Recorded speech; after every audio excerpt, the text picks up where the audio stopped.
Look at all these wonderful people. How we doing? Andrew Luber, Dimitri, Javier, You're very Liber. How kind, you Dimitri. doing? My goodness. And Ross Byrd, it is wonderful to see you. Ross Byrd, I love your You conversation too. that you were having on the Commons and everything. I have to. So Ross Byrd is also, he was talking about this issue of the parish, and Christian did. I like Christian's video showing all the different churches. It made me think of Lynchburg, Virginia quite a bit. That was a Yeah. nice little tour. So that was wonderful. Javier and Luber. I've been thinking a lot. And I'd be curious what anyone thinks about it on commons and relationships and those sort of different things. Ross, I know you're driving, but I'd be curious to hear a little bit of what you've been thinking about, as long as you don't get in a wreck, because I think the topic you're interested in. Well, just what you were saying about that question that was asked, or anything you've thought that Luke asked you about, is the commons just an extension of church functions or something different from that, or from that last conversation you had? Just any additional thoughts or Yeah.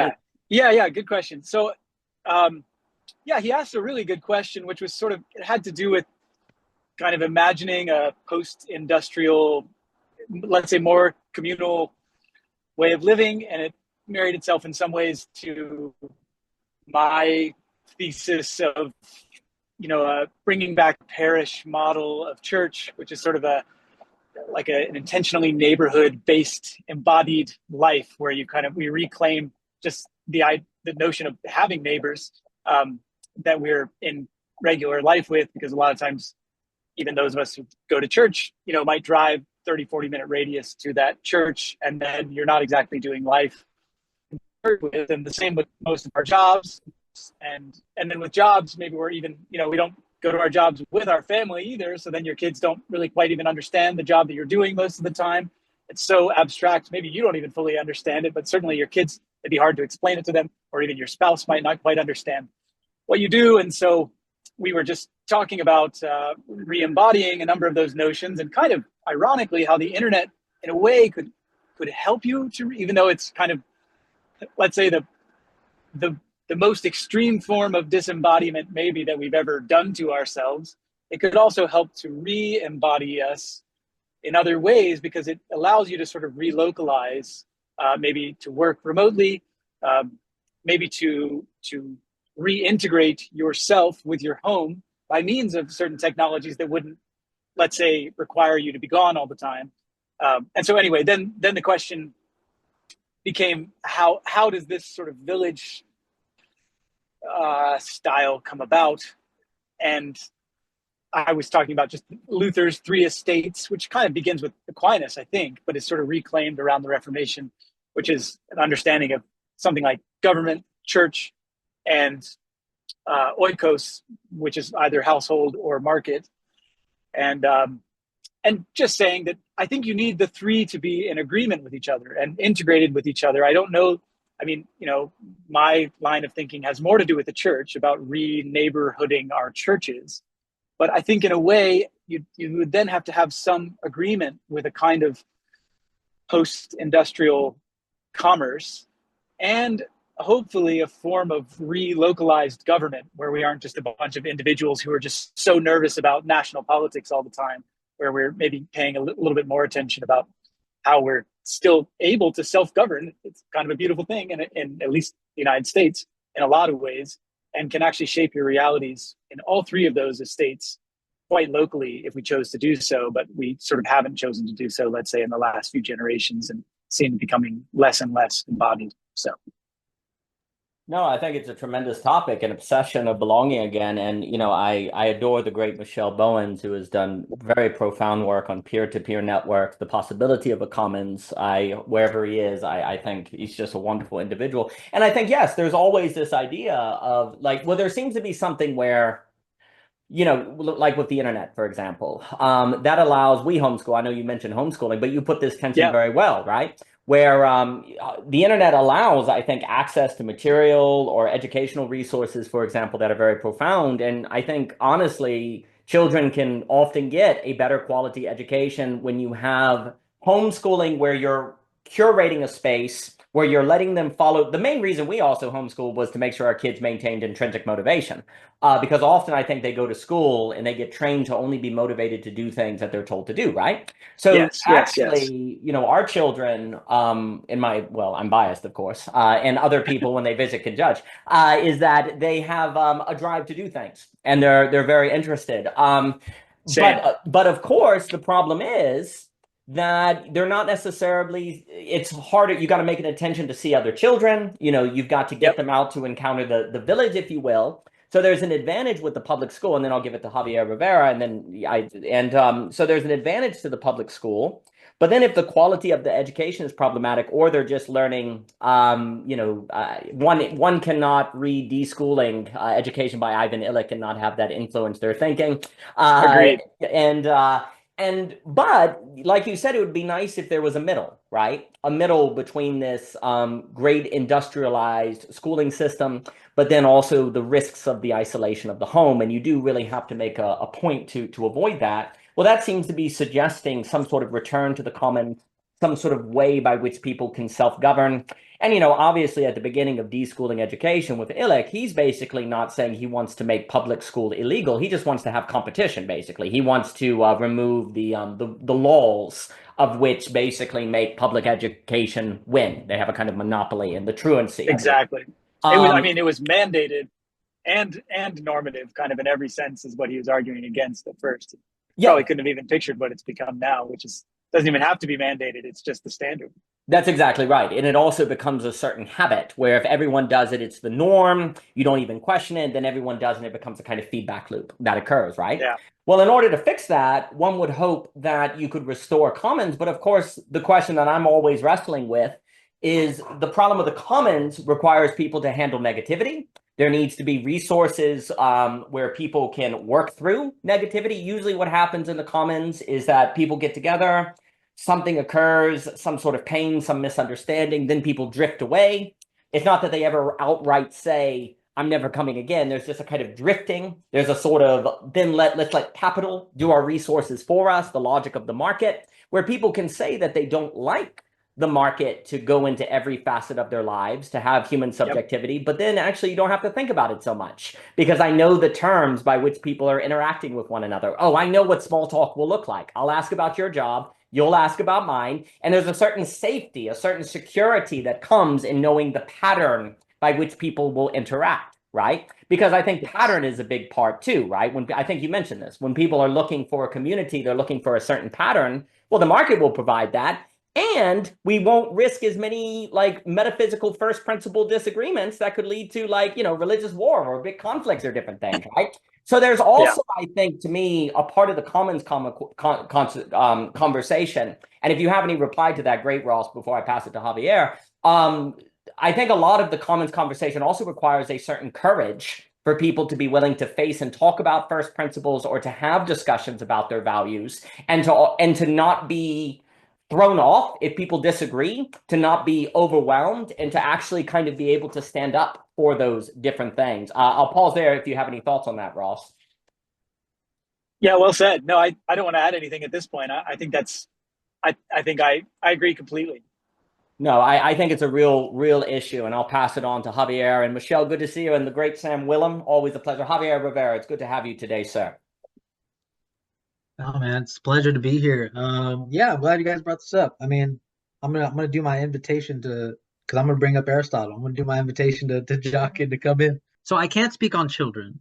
I mean, I agree with the way you guys laid it out. I think there needs to be a competition. Now, Jochen can correct me if I'm wrong, but like Aristotle originally wanted the institution to be the state to educate based on virtue, right?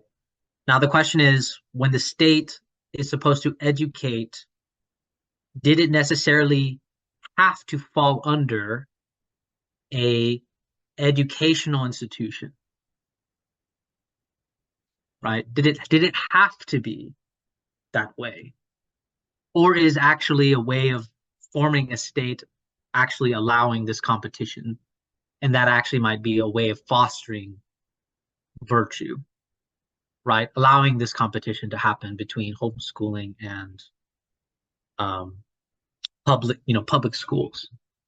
But that's kind of just me thinking about that. The other thing that was brought up with the commons that made me think about something that me and my girlfriend have been doing a lot recently, and you said self-govern, Daniel.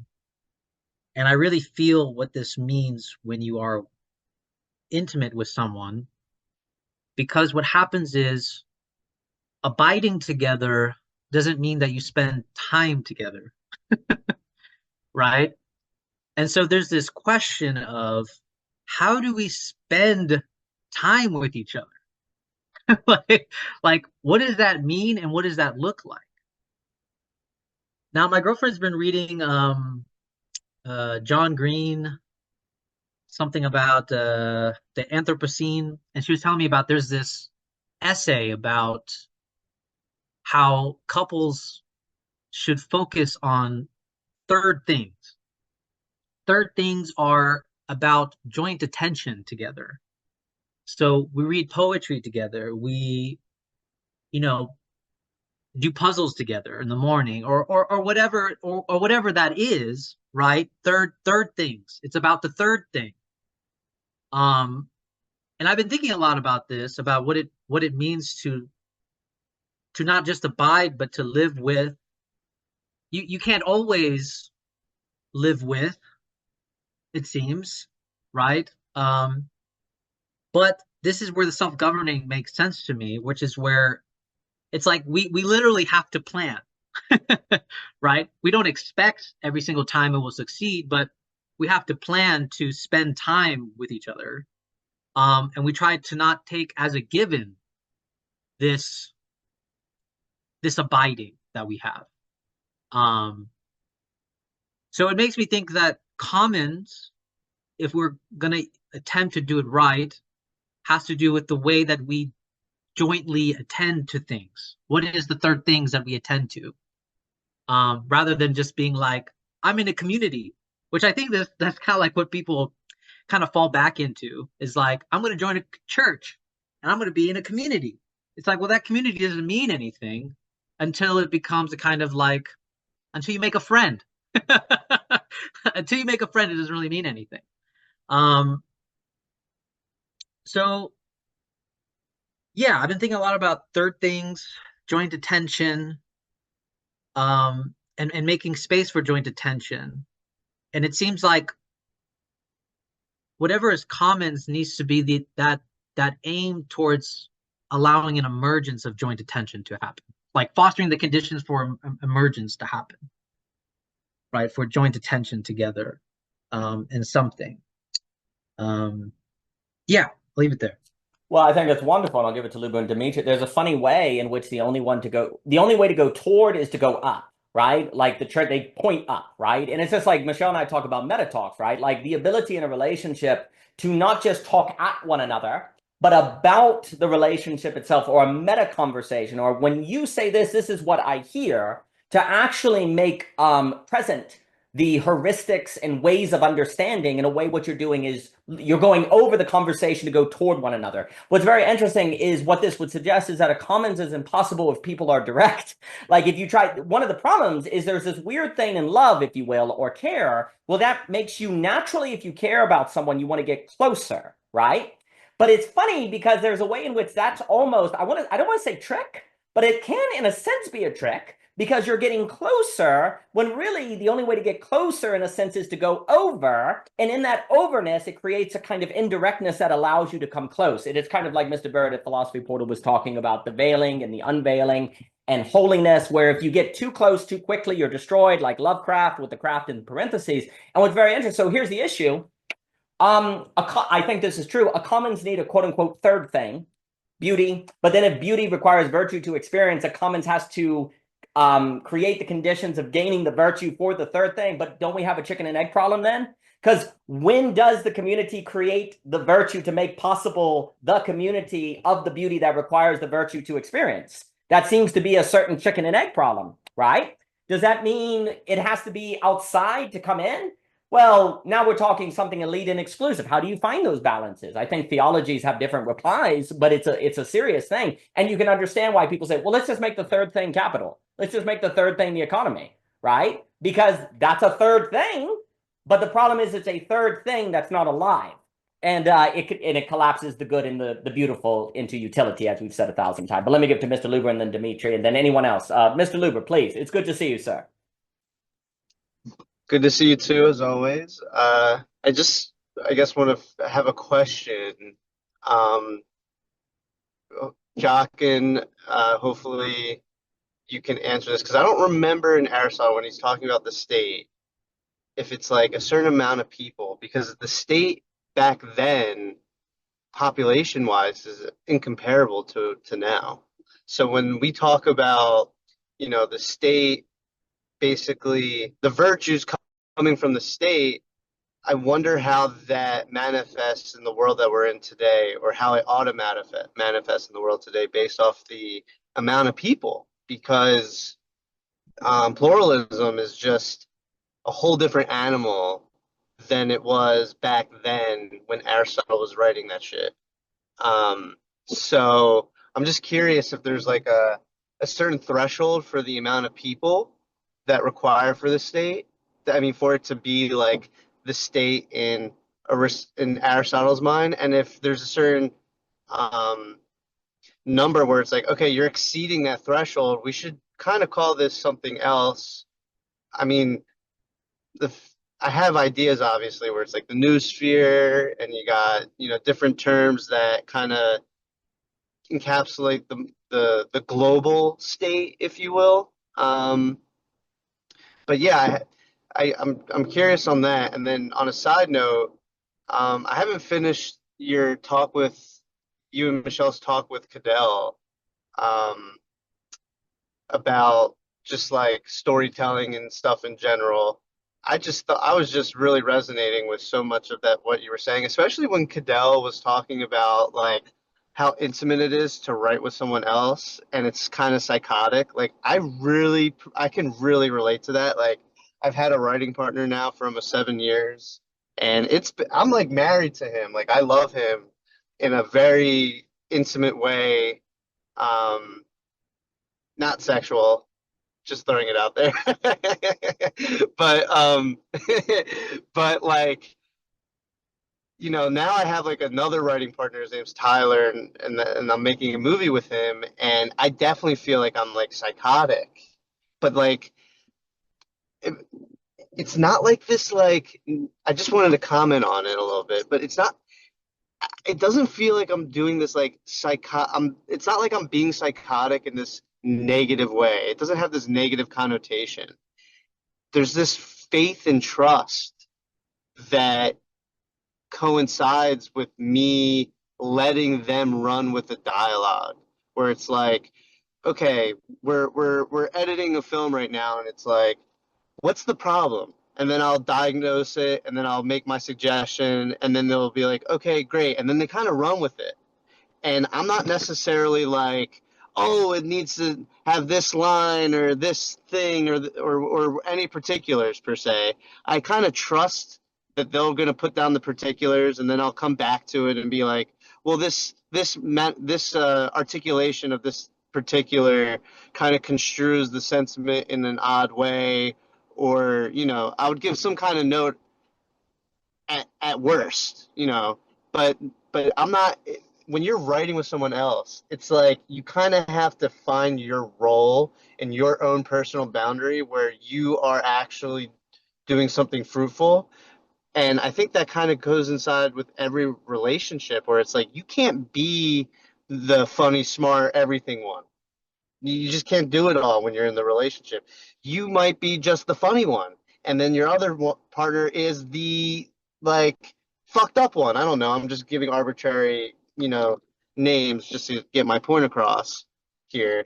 And I just find that very interesting, where maybe there should be another word where Daniel, maybe you'll chime in with one of your great neologisms, but like some kind of positive psychotic term, where, because psychotic has a negative connotation across the board. Like it's not a good thing. But when the way Cadell was talking about it, it made me feel like it is a positive thing. And I do, in reflection of my own experience, I do think it is a positive thing. But I'll leave it at there. I'll leave it there. Oh, and I'll say real quick, Michelle saying talking about theme as like the litmus test. I really appreciate that, and obviously from the many conversations we've had, agree. I completely agree. But yeah, I'll pass it off. That's delightful. Yeah, and when Michelle said it, wherever Luba was, he went, You just looked up just like that. It was really fantastic. And as for CEO, always a pleasure to see you. I'll give it to Dimitri. Well, a few things. First, I think there's something about, I'm always interested in the metaphors of the jazz musician, of the dancer, of the improv comedy. There's something about the positivization of the psychotic that actually I think is like that. Because what you have is because the psychotic is not devoid of logic. There's actually a logic. It just has a certain enclosure to it, right? And the risk of that is, of course, breaking down social intelligibility because everyone in their psychotic register finds a logic that works for them, but then perhaps only for them, right? But the risk of the neurotic in Lacan is that, of course, it is a totalizing logic that everyone has to follow, and you have all of those problems, right? So what does it look like to have a psychotic logic that thus honors the individual, that doesn't atomize, right?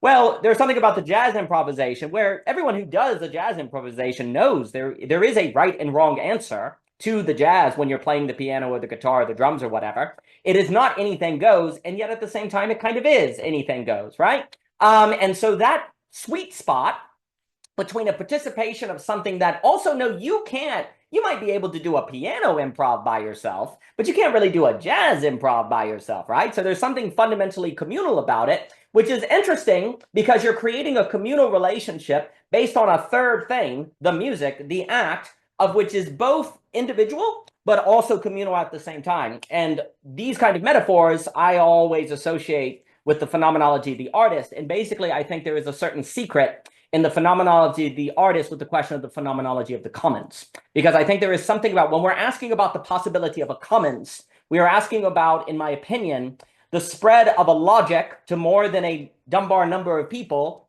or across many Dunbar numbers that don't go to war with one another, decentralized, and these are all a polis, I suppose, and all of these different things.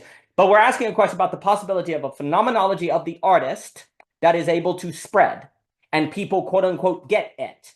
Well, here's the problem. Most phenomenologies of the artist have been bound to your project, The Sound and the Fury, Infinite Jest, whatever it is. What would it mean to have a basis of a phenomenology of the artist that is shared by a multitude of people, right? Well, this, I think, starts to allude to the importance of beauty, because the experience of beauty is like in what it is as a highest principle, it is closest to, in of the three infinities, to something that could afford that phenomenology at scale in spread. So I think that is extremely important.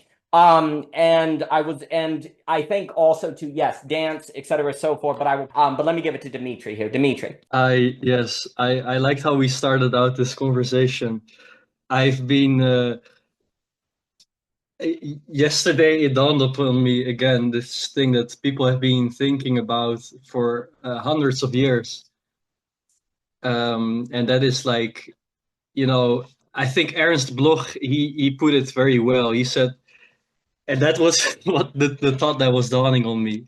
Ernst Bloch, he was a theologian from East Germany, but he was not only a theologian, a Christian, he was a communist.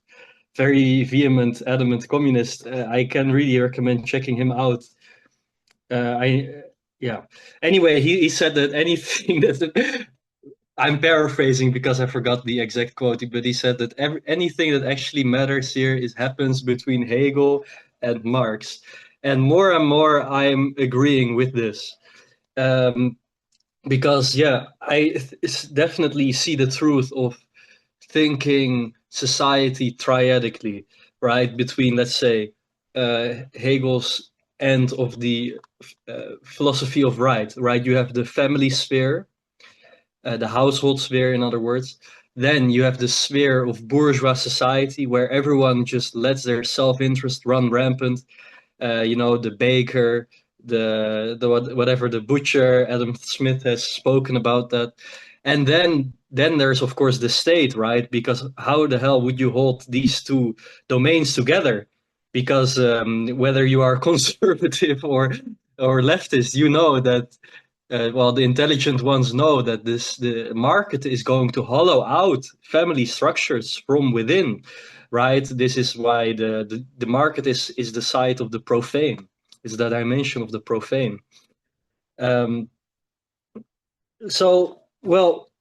That makes sense, but I think Marx's reaction, or like Marx's critique, and I'm specifically talking about Capital here, his critique of Hegel's philosophy of right is that this triadic structure cannot hold, or in other words, the state cannot hold the, let's say, the conflict and the market dynamics and the capital accumulation and circulation of let's say, the second moment of the triad of the bourgeois society, because for Marx, capital is a substance subject. It's a very strange autonomous type of entity that, regardless of what we want, just keeps on circulating.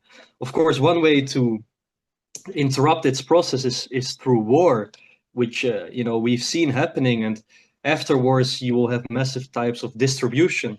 For example, like social democracy and something like this, or some more socialist variants. So today I was reading Khrushchev. Khrushchev, when after Stalin died in 1953, and 3 years later, Khrushchev, leader of the Soviet Union, he had this speech, this famous secret speech, right? And he's saying that Stalin was a madman. He was absolutely insane. And these trials, they were all show trials. These people, they basically died for nothing. They were put in these impossible positions, having to say, I am guilty. But they were really not guilty, but they had to say it. Otherwise, they would be even more fucked, which was, like, if you read really detailed upon these trials and what these people went through, it's sickening, right? But anyway, like this speech, what I found very interesting is that, in this speech, what's the first thing he does? He cites Marx. What does he do next? He cites Lenin, and he says, how great are Marx and Lenin? Look, here's a quotation by Marx, that Marx is very explicitly against the cult of personalities. And then the next paragraph is saying how great Lenin is, that he brought us to the state that we are in. So even though you get this tearing down of the personality cult of Stalin, Lenin is untouched. And not only this, at the end of the speech, Khrushchev is saying, what should we do now that Stalin is dead, and now that I've basically molested his name, molested his legacy, totally ripped apart his reputation. He basically says we should just get rid of the personality cult. And I think what spoke so loudly to me is the total silence about actual reform. Like, to me, the whole question is what happened in the 20s and in the 30s that someone like Stalin could do what he did. In, communists, they're supposedly democratic, right? They voted on many things. And actually, Khrushchev himself is citing that if you look at the votes in the early 30s, there was no real opposition to Stalin. Like, there was not real a Trotskyist opposition. They said everyone's Trotskyist, so they all have to die. But, I think who came actually with more radical ideas about how do we not become Stalinist? And weirdly enough, it was Mao. It was Mao. Mao had the idea, no, it's not just productive forces. We're not just going to advance into communism when we have enough metal refineries and stuff like this. We need a cultural revolution. We need, in everyone's mind, a communist type of mindset. They need to self-critique themselves. And what happened? Well, you had the Shanghai Commune. People were taking Mao seriously. Mao was saying, bombard the headquarters, raise the Communist Party's headquarters to the ground. He was talking about the Communist Party's headquarters, right? So people took up arms. Students took up arms. Workers took up arms. They took up arms against each other. You'd have skirmishes inside of libraries, universities. In the Shanghai Commune, it was the people really try to enforce a new democratic rule of the people, by the people, regardless of whatever the communists in Beijing are saying. And then Mao was like, oh, wow, that's crazy. Now I'll have to send in the army to crush them, which he did. He did. So, and that was like, so the 2 first years of the Cultural Revolution were the most violent. After that, it started receding to the background. But I have this little book by Marcuse. It's called One Dimensional Man. It's a very famous book. And it's actually, I got the one that's published in 1970. So it was right when everything was like going down. And it says on the back of the cover that Marcuse and Mao Zedong are the leaders of the student movements, and every radical student will pick up a copy of both Marcuse and Mao Zedong's treatises. Yeah, I mean, today we're living in a different era. I found it very interesting. I was watching this podcast between some bankers, and they were talking about, in the Netherlands we had what we call like I don't actually know the term. It's like a Rhineland economic model. It's not an Anglo-American economic model. It's a Rhineland economic model. So take, for example, Philips. Maybe it's like this company is well known. It makes light bulbs and lots of electronics, right? It's a Dutch company. And basically post World War II, their company wouldn't see themselves as existing for profit, but they'd see themselves as having a social function. So they would fund schools. They would fund housing projects. They would fund healthcare even. They would even, they'd fund education. And they would see themselves as being responsible for doing all these type of things.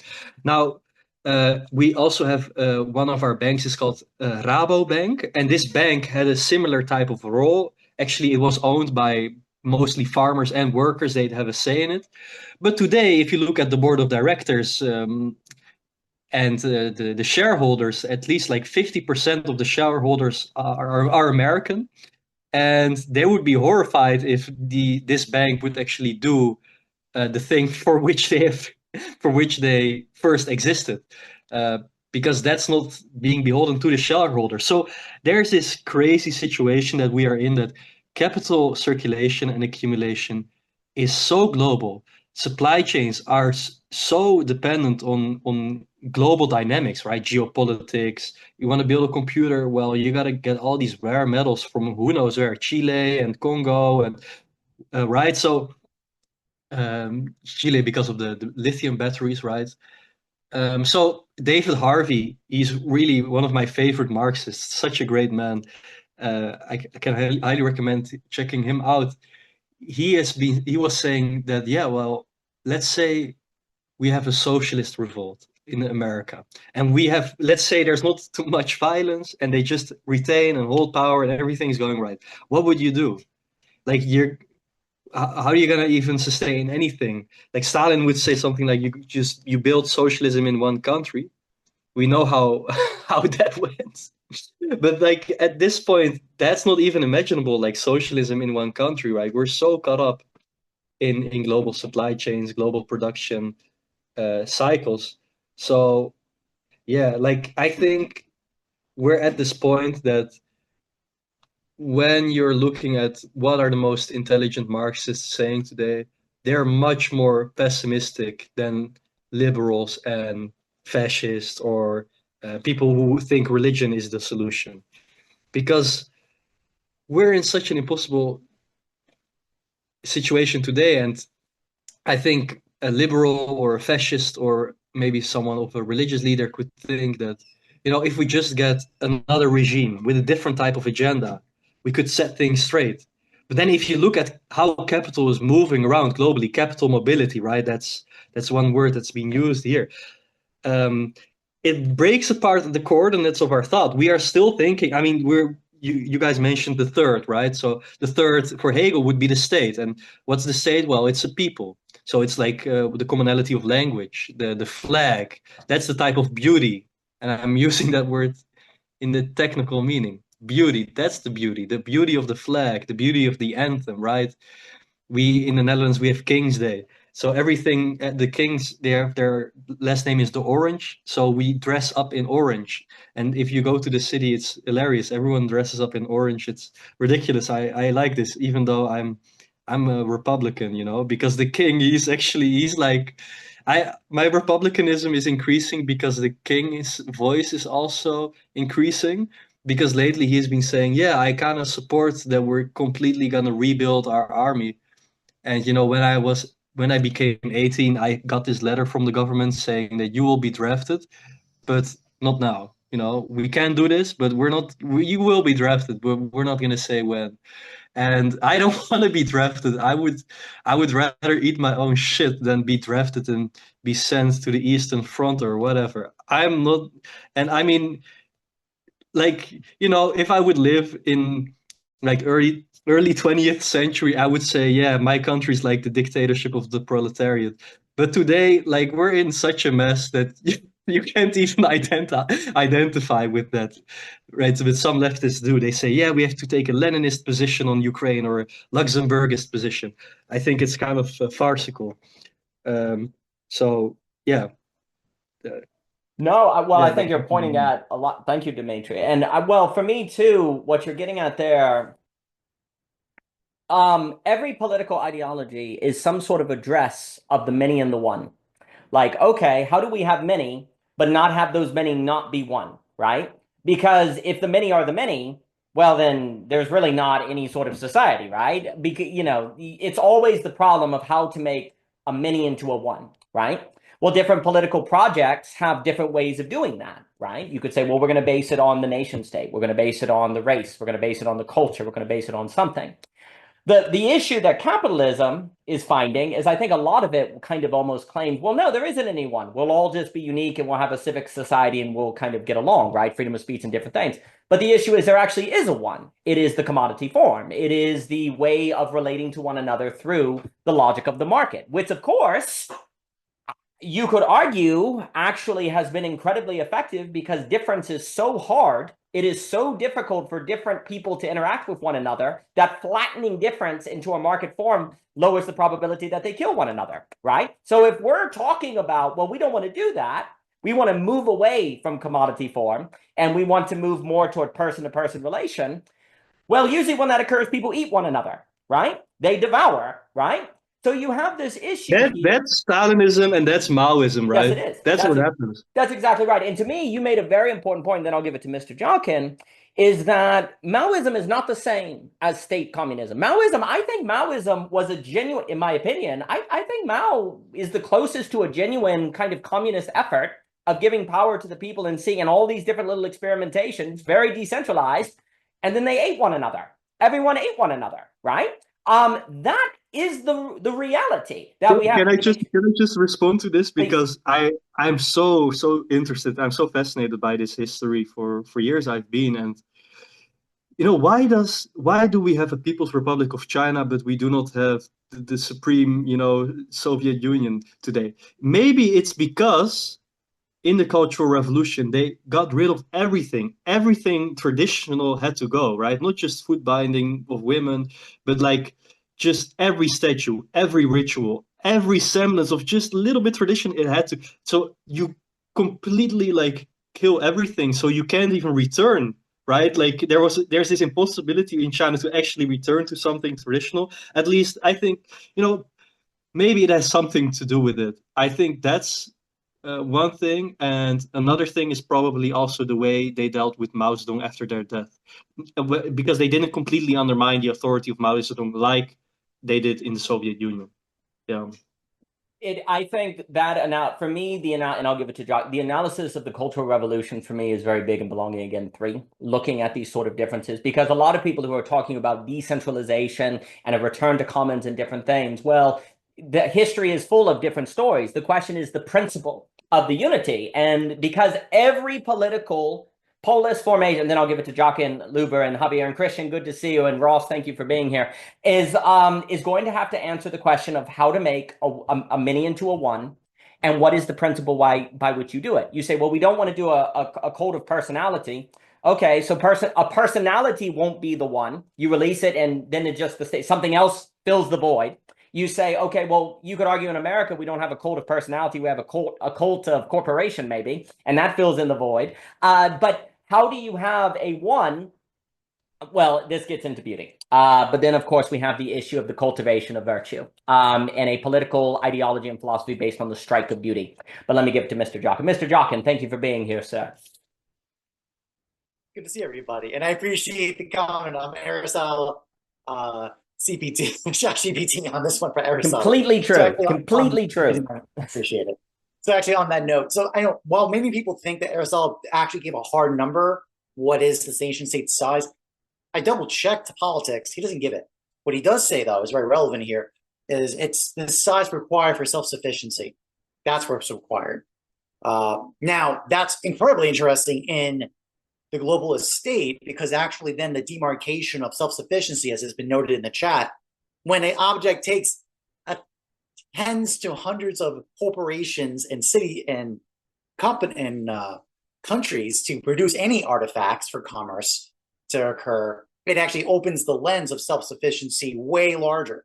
It causes almost like the narrative of nation state, America first or X first, whatever mode of that, is just it's clearly a completely false category. It's a model. It basically is the same category as how people go. The generals going into World War I were using pre-war Napoleonic war models of warfare. It's kind of a similar operation occurring, in my opinion, because of that Aristotelian stance. So thus you can see Aristotle does impose the Luber's point that maybe Aristotle gives a classicist attitude that's completely like not relevant. Actually, I would counter the opposite. Aristotle actually gives us equipment to show that actually relatively nation-state models of thought, political organization is not working, because it defeats this basic logic of self-sufficiency definition.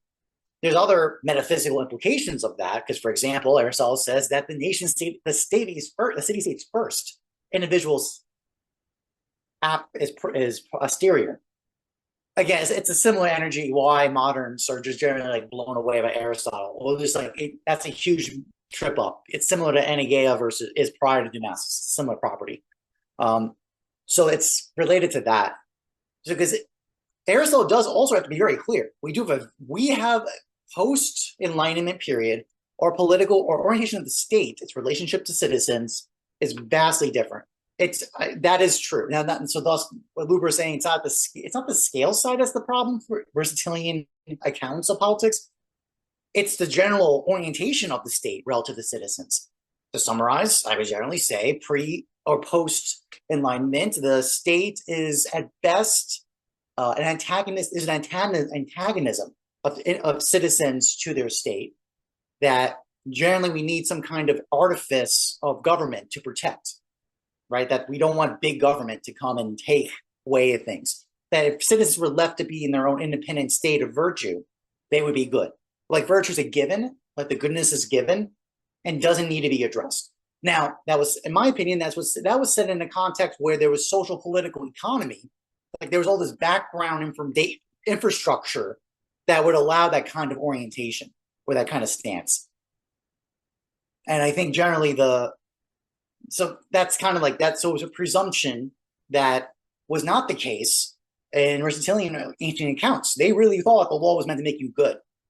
So this discussion actually, so this area of education was an area of the state. It was to be instructed by the state, and it was mandated. And actually, that's the whole point. When Socrates was put to death, the retort presented to him in Crito, where they personify the law, speaking to him on the question of should I flee when I can to avoid the sentencing of death unjustly? And the answer is no, you should not, because you chose to have your children educated in Athens with this state. You have gotten all these benefits. You have been in this relationship with us, and you would be nothing but the most degenerate of people to break your vows and agreements. So you see, like it's complete. You see, like the state is commanding. Now, he does make a stand. You can persuade the law, right? Socrates has it presented, and Plato has Socrates present the point that you can persuade the law, but that's the best you can do. It's clearly like this superior is like a parent. It's like that language is being discussed. We're kind of energized about. So that's where the big distinctions apply, in my opinion, in terms of like where ancient thought about political organization is just completely different from how we think about it. But not the scale side thing Luber's talking, not that scale sense side. Because actually on that side, I think Aristotle gives a lot of equipment. And I also say this because in Nicomachean Ethics, there is a note. Aristotle is, again, very quick about it.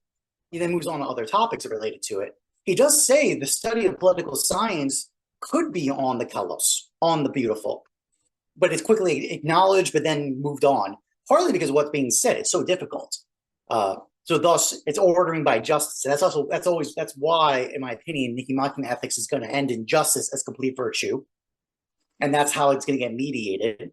Versus beauty, which is the Endymion ethics talks about. Which actually, that's the thing. It has a relationship to religion, because in the Endymion ethics, it said it's our piety and relationship to God that orients us. So thus, that's kind of the problem here. It's like notice the theology is baked right in, and it's the main orientation. Between Endymion ethics and Nicomachean ethics, it has to degrade down to justice to be the way to mediate with each other. But even then, it was still under the idea that the state would make you good by the imposition of law and how to shape your character. That's so when we're talking about decentralized networks and homeschooling, I mean, this really would be completely foreign to them. They would be like, what is this? This doesn't make any sense. Maybe if you were wealthy, you would have also thing too, also, to be honest here, is that, you know, as most of us would be slaves or just incredibly will be merchants, right? We'd be at the glory, we would not be the elite class of aristocrats who are these kind of people, like the kind of texts they're written to, most of us. So it's just like it's very different dynamics. I sell butter. Yeah, I mean, that's the thing. It's like, it's just like we would have it's always the biggest problem with virtue ethics is that you usually have to get over this. You have to address this issue of, I mean, I'll be blunt. Work was considered slavish. Like, it's rather like if you were the elite noble, you're not supposed to work. This is not like, that's one example of our modernist attitude of like, no, your identity is work. Like your entire orientation to existence is supposed to be around work. That's the Aristotelian stance is ridiculous. It's like that. No, you're not. By your work, you're a slave. Like if the work is defining who you are and that's the totality of your existence, you're a slave. You're not noble, in his opinion. So I'm just saying that there's all these like conflicts or just like slam ups. It's just in ways we wouldn't expect. But just on the larger, I just want to my last note is to sharing.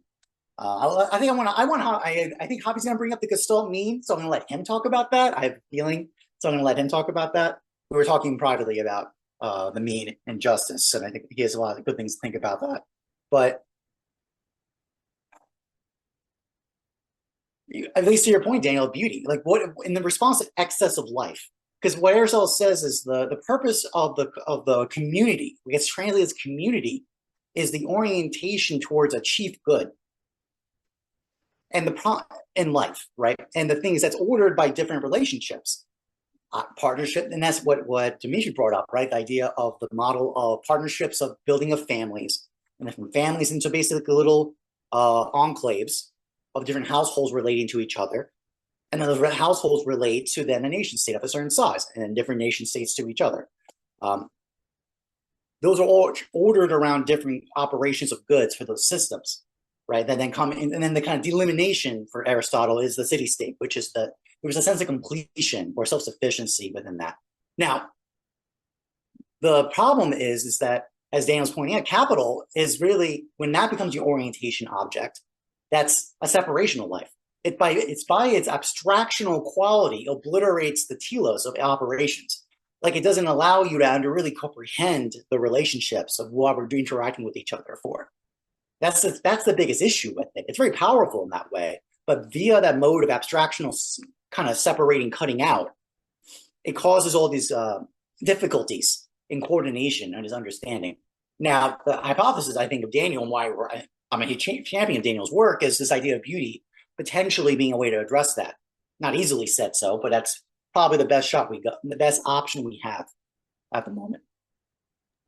Very well put, and good to see you, Alex. Well, what you were saying about the state, it reminds me in the medieval ages, there was this idea that you can't get rid of a bad king no more than you can get rid of a bad father. Your father is your father, good or bad. You know, the king is the king, good or bad. The idea of being able to get rid of the king is not even there because it is actually a deeper relationship than simply election. And that's where I suppose novels like Wolf Hall or The Debate, that's where the English Civil War is quite fascinating, because you had the idea when they're trying to bring him to trial, he's like, hey, what on what authority? The people's authority. Like this idea of people's sovereignty arises. And then suddenly it was the possibility of getting rid of a king. But of course, if people have sovereignty, then it can shatter, right? It can break apart and you can have conflict and violence and all of the other things, right? So again, in my opinion, all political ideologies are tied to a problem of the many and the one, right? And also, you could say capitalism being incredibly effective at, in fact, bringing many into one with global supply chains, et cetera, so forth, is that it also trains us it actually trains us out of the personal skills to handle encountering the many or different, right? Like you get very used to a kind of lack of friction, and also efficiency is good. Anything that's inefficient is bad. So there's also a kind of idea that I think people lose the skills of interacting with personal difficulty or personal disagreement, or they're not able to walk through those different things, right? I think often, as just a kind of note, if there's something like Mr. Byrd was mentioning parishes, if there's something about many pastors, for example, are actually teaching their congregations, or religious leaders, or anyone really, are teaching them ideology positions, how to think about atonement. Well, perhaps what we need is a world where people are teaching people like meta skills, like the meta skills we talk about, the ability to converse about a conversation, actually, about the difference between fear and wisdom, for example, the ability to actually hold deep in a conversation versus change a conversation, to be aware of those different dynamics, the topic of forgiveness, because I think we're in an age where if the political, in a sense, requires the many and the one to be ordered according to a principle of the beautiful, that seems skill-based. And perhaps part of the issue, but it's not, here's the issue.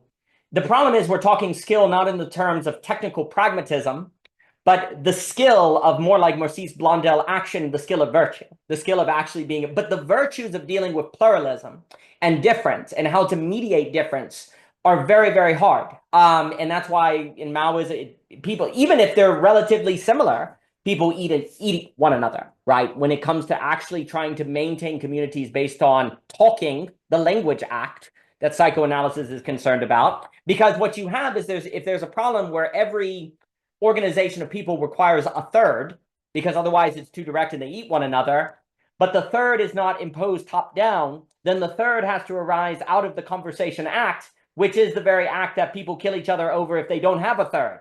So how do you get the third? Where does it come from? Without it being through the language act that requires it. Otherwise, people tend to go to war with one another because it is very difficult to live with people. We're all hedgehogs, right? Hedgehog dilemma. And that, I think, is the dilemma. And of course, then the other problem is the political, and then I'll give it to Javier, this classical idea of needing something that the king is king, even if you think even if he's corrupt, he's king. Like, it's not based on your personal preference. There's a certain authority to it. And of course, that leads to tyranny and all sorts of trouble. What can have authority and yet nevertheless not be a tyrant, right? What can be a source of authority without being a tyrant?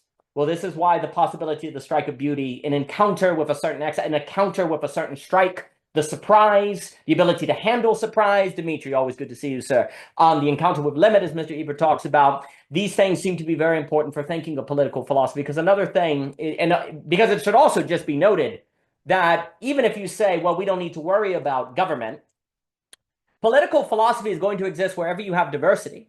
Like, if you could just have people in Lynchburg or any town, if there's any degree of diversity, you're going to be having to deal with political questions, right? Especially if it's diverse, because you're going to be asking, how do we maintain a many of the one, a polis, without killing one another, right? And it seems as if that is leading into the direction of things that are going to be more of this skill-based, this skillful. And I know Christian has emphasized skill, courage, etc., and also laughter, belly laugh, I love, which is important. But let me give it to Mr. Javier Rivera. Mr. Rivera, please. Yeah, that was good, Daniel. I mean, Joking made me bring up Gestalt. Okay. So it comes down always to the many and the one issue. But last time we were talking about this dilemma between qualities, about discernment, about is it possible to even discern qualities, or are we moralizing when we discern quality from another quality? And how does that happen? Reading Aristotle, I found an interesting answer. And it's this notion of equal. that I think is very analogous to Gestalt. And I think the claim that we can't differentiate between qualities and make a moral judgment is correct, but I want to turn it on its head a little bit, which is to play on the theological claim that everything is good. Everything is good. Everything is Gestalt.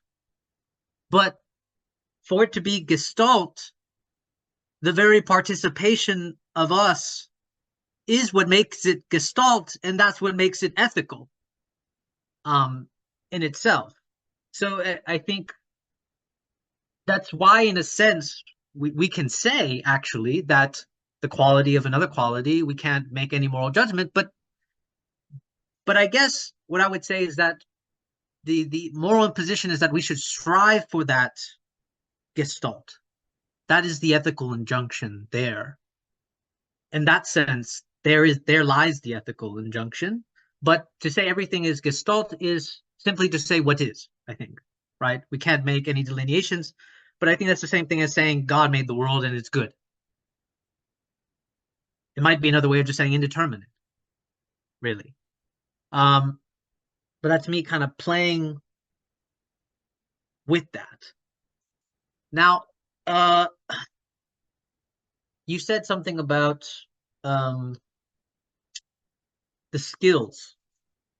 Now this is interesting because I'm gonna try to poke at Aristotle GPT here. Because in the beginning of part 1 or book 1, Aristotle says, and this really shocked me, he was like, virtue requires little to no knowledge. And I think obviously he's referring to theoretical knowledge here. So I think that goes back to your idea, Daniel, of skills.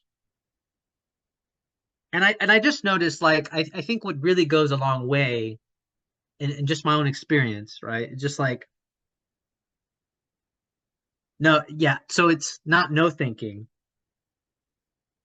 But I would say, like, for example, people argue, but if we don't have humility, there is no room to discover what you don't know. In a sense, it's like a way to participate in thinking. Really. And I think if we don't have the skills, we can't participate in thinking. Because it requires courage, it requires humility, it requires all these base skills. So even if I don't know anything, I close myself off if I don't have the skills to even encounter participation in thinking, I would say. So I guess that's, I mean, because I was thinking about what Sam said too, because like I was thinking about this like earlier this week of just be like, well, it can't be no thinking, but it has to be a kind of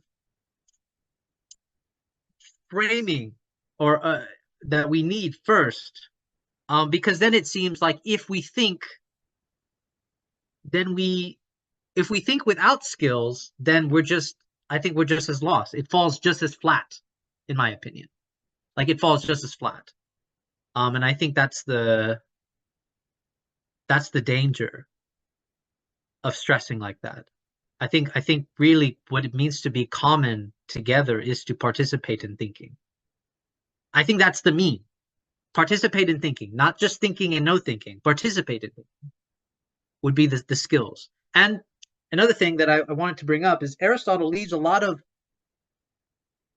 things that we didn't distinguish yet, because he says there's a lot of virtues and vices that don't have names for them,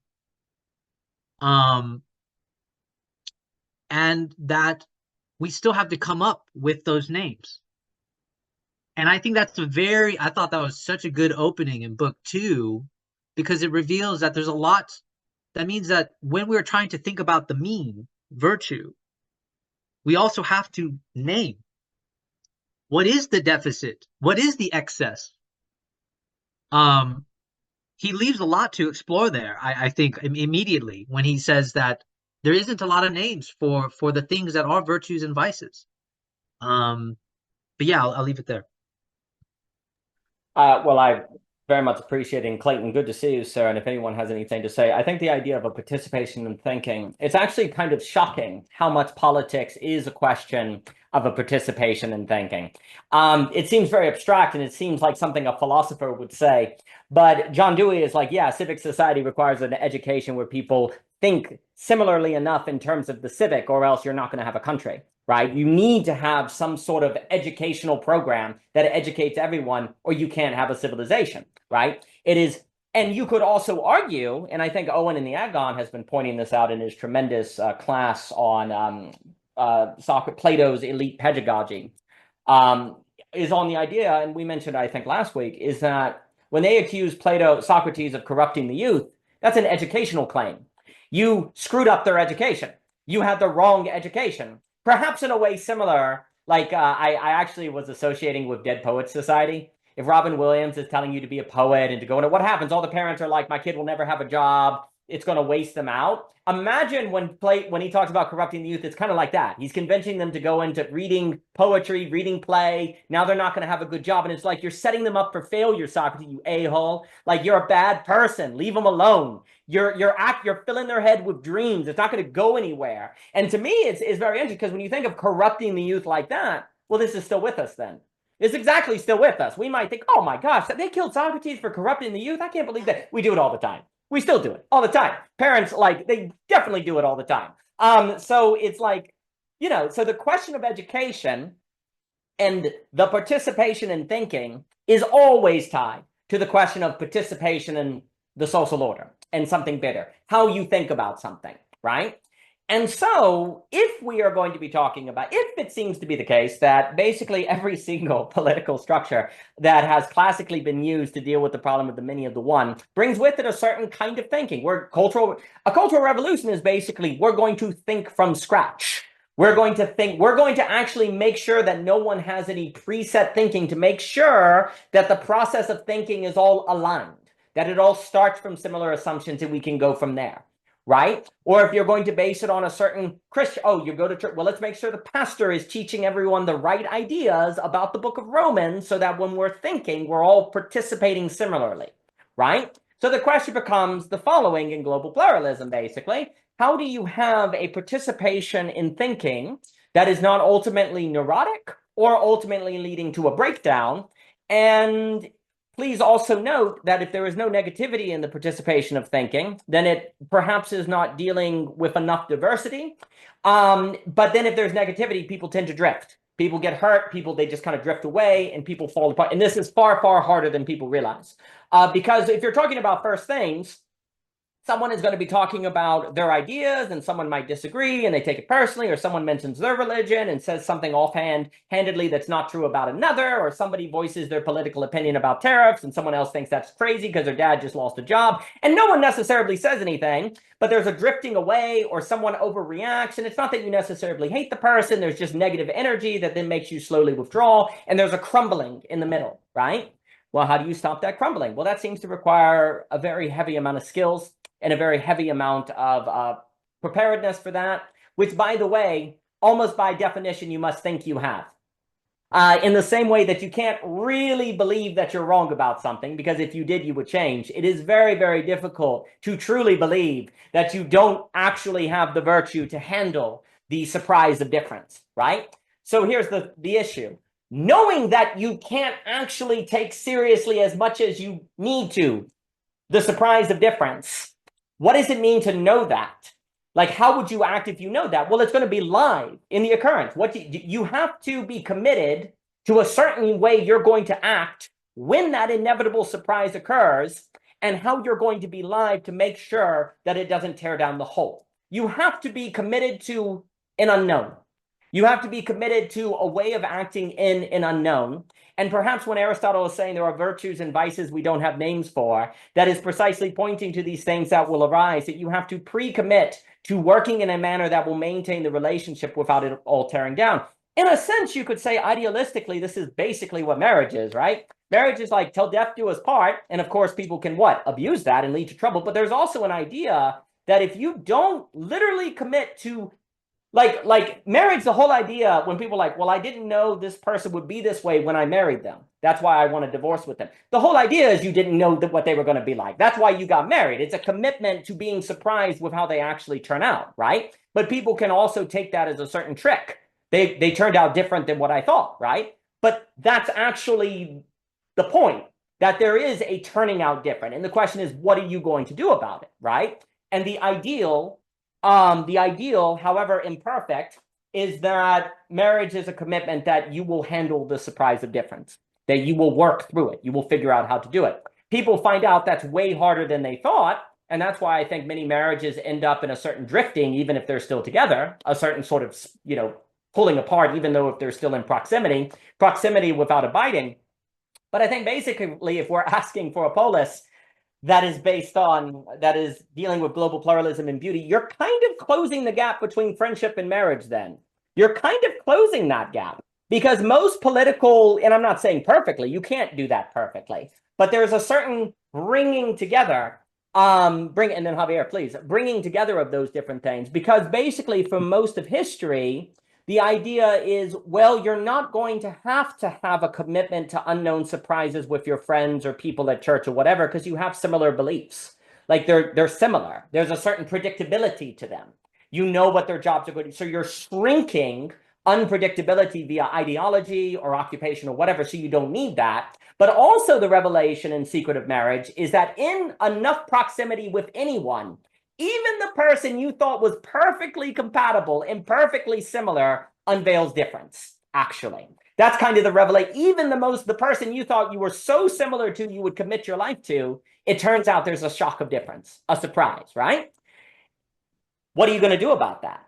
Well, skillfulness, ready, patience, kindness, the virtues, and you could argue that virtue, if there's something about intimacy and knowing that's tied together, then virtue is necessarily, if the deepest form of intimacy and knowing is on the other side of the surprise events, not ahead of it, on the other side of it, if the deepest intimacy is on the other side of the surprise of difference, the only way you would get through it is virtue, or the commitment or the capacities and skills to weather the surprise and see what occurs, right? And in that sense, virtue is necessary for knowing, certainly in that deepest way. And then, of course, if there's something about the strike of beauty that is actually on the other side of subjective destitution or something going wrong, then it's a similar sort of dynamic, right? But I think the issue that starts happening here, what we're seeing is a certain, in global pluralism, a certain closing of friendship and marriage. Mr. Rivera?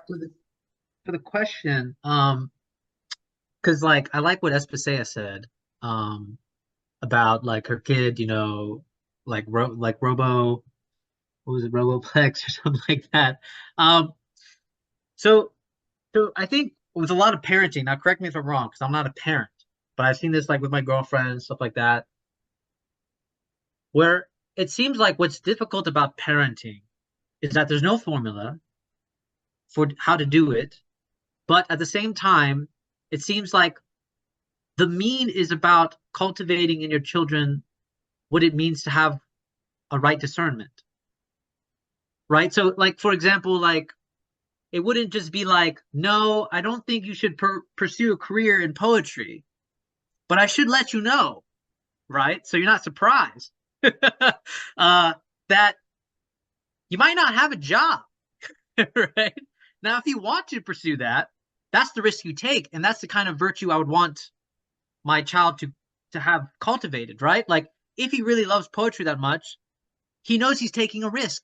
And that means courage now, right? That means he's facing his fear versus a blind, like, love per se, right? Because I feel like I think maybe the parents' role, and again, I'm just asking you guys, maybe the parents' role is just pointing out of the opportunity for virtue in their own children's discernment of what they desire, right? Like, do you actually want this? And if you do, here's your opportunity to cultivate virtue. If you're going to be a poet, you're going to have to be brave because you might not have a job.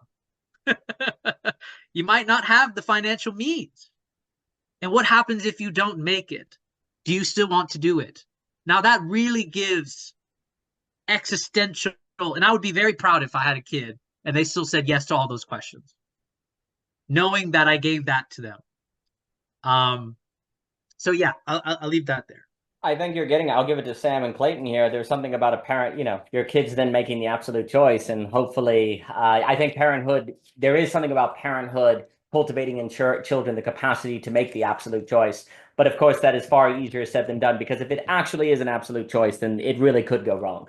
And so how can you as a parent applaud your child doing something that really could go wrong if it's to have the meaning that is necessary in order for the human to be cultivated? I think that's very well put. I think I will just say very quickly, I think what you're saying about teaching a certain discernment of the mean in child is exactly right. I think about jazz that way, because in jazz, the only way to learn how to do a jazz improvisation is to be in a jazz improvisation. And good people in a jazz improvisation are literally creating openings for one another to learn the music and teaching it live, right? In the improvisation, so you see it the same in comedy. There's actually an active way to teach the person what they need in the act to keep going, right? So there's something about the phenomenology of the artist and the phenomenology of the commons that are tied together. There is something about what we are trying to do when we interact is actually simultaneously teach one another how to find the mean of one another as we do it live.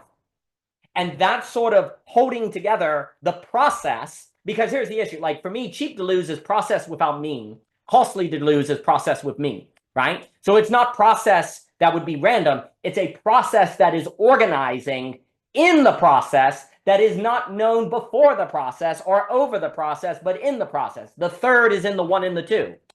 Well, what does that look like? A certain disposition and a certain participation of thinking. That you could say political projects through all of history have been participations of thinking in either something neurotic or something that tried to not be a totalitarian, totalizing, or something that wasn't totalizing, that then fell into decentralization and eating one another because the skills was not there, say in the Cultural Revolution, et cetera, so forth. But there's something about that community now has to entail within itself a mechanism of teaching itself as it is communing itself, right? We could tie that to Mr. Dempsey's work on the learning universe and see that as sort of isomorphic with the community. But there is something about if literally, and I think you could say a marriage does that. No one knows how to be married. So both parties are committed to learning how to do it as you do it. And so likewise in global pluralism, in order for diversity work, there has to be a commitment for people working it as they do it, if there's going to be any hope. But I'll pause and give it to Sam and then Clayton. Sam, please. Hi. I guess what we're talking about, and we've really run the gamut of like all the scales of this theme, is just like togetherness, right? Like one in the many togetherness. I wanna maybe this is just cope, but I do want to provide some friction on these thoughts. And in the realm of of the life partnership and marriage. Yeah, and why this is cope is because I have experienced the breakdown of a major relationship in my life and the alienation of somebody that I was engaged to. And it's really it's horrible. It's it is truly it's not something to be trivial about, or without not that I think you guys are being, but at any rate, I do think that there is you're saying oh, a marriage will never turn out the way that you thought it was going to go. Totally. And when you sign up for love, I mean, the future is a lottery. When you fall in love with somebody, it's oh, sign me up. I want this unknown completely. You dive into it without, and that's the whole metaphor of falling, you know? So I feel like it's really easy actually to get people to sign up, or to agree and to want to step into this great unknown. Actually, I don't think people want relationships because they are going to turn out a certain way. I think it's quite actually the opposite. They want the unknown. They want to, it's a story. But I do think there is a real way in which things don't turn out the way that you thought they would. and like recently I've been slowly reading through D.H. Lawrence's Lady Chatterley's Lover, and I'm really loving it. I mean, it's beautifully written, but I really like the themes that he's presenting. I think it's a really evergreen, like, or not actually not evergreen, but I think it's a very contemporary story about love, and I'm really struck by the theme I find coming up of like unfinishedness of loneliness, the like ruin of loneliness, like there's something else that it's meant to be, and you feel that incompleteness and loneliness. Another thing that I'm finding really interesting is this like constant metaphors of renewal and origin point. So like there's this big tension between on the estate of the gate where they meet, you know, where you go beyond the gate of the cultivated land of the estate into the realm that is the groundskeeper's realm, and that's where the natural realm is. And I think that's really interesting, just like that that dividing line and that transgression. And I think it's actually way more interesting than the usual commentary on like the transgression of class. I think like this spatial transition is more interesting to me. But anyways, another thing is like so going back to the renewal of origin, it's like you've got a lot of these symbols of origin, nature, sex, and also just like the spring, like all the spring imagery, like the buds, the bluebells, all these things coming to bloom, and the way that she plays with the chickens in the clearing, and she plays with the baby next door, and she's constantly remarking like, oh, warm, vital, new life. Like there's something very inherently good about that in this novel. And I just like, it's like she can't continue forward in her reproduced future of sameness with Clifford, which is inherently unfertilized, like there's no point of otherness like that's traded between them. There's no reciprocity between them. There's no actually, like, they can't generate an unknown between them because of the like sexlessness of their relationship. But you see it in their intimate dynamics as well. Like they slowly alienate from each other, and then she becomes closer to Mellors, and she's stepping outside of the realm of language, outside of the realm of politics, outside of the realm of the estate. She's going beyond that gate into nature, and then she's renewed, and then it's spring, and then she's in love. And so there's, yeah, I think that the unknown is actually it's the thing you want when you step into a marriage. I would argue, not that you want it to be predictable, and actually the predictable is like constant sameness, repetition. It's not like, I think there's like a tension between, we call having children's reproducing, but we're not. But then there's the another term is like breeding, which is the gamekeeper, he's breeding the animals on the grounds. But like there's something in that's like, okay, when you're breeding animals, like you're like, there's like a teleological difference, like, you know, like you're trying to, you know, like, I don't know, breed a weird chicken or something. Anyways, to bring this back to marriage, it's like, and the breakdown of a marriage, it's like it can actually be the point of alienation can be that sameness, and can be that things turning out the way that you expected it quite. And like, I think like I'm tempted to bring this sort of into the realm of chaos theory. Like it feels like when you agree to this togethering and this bringing together, it's like, it's not like you're agreeing to an absolute unknown. It's you know you're not going to know the way that it turns out, but you do have an anchor point. There's an origin, there's a thing that you could return back to that is renewing. And it's like in chaos theory, it's like as a complex adaptive system evolves over time, it's intimate, like however it will turn out, you can't predict it except through like a modeling that knows the origin point, right? Like you need to know where it began. And generally speaking, like you do know where it began. You know the moment you fall in love with somebody, you know like what, like there is something, you know, and it's the anchor, and it's why you step into the unknown. And when you do experience the alienation from a partner, it can retrospectively, it will eliminate that known. You think, God, I didn't know that person when I thought I knew them. It's not that they turn out different. You're like, hey, this isn't the person. Like it's like no, like the alienation spreads into the past, not the future, and that's the scary thing about it. Like, so I'll pass it off.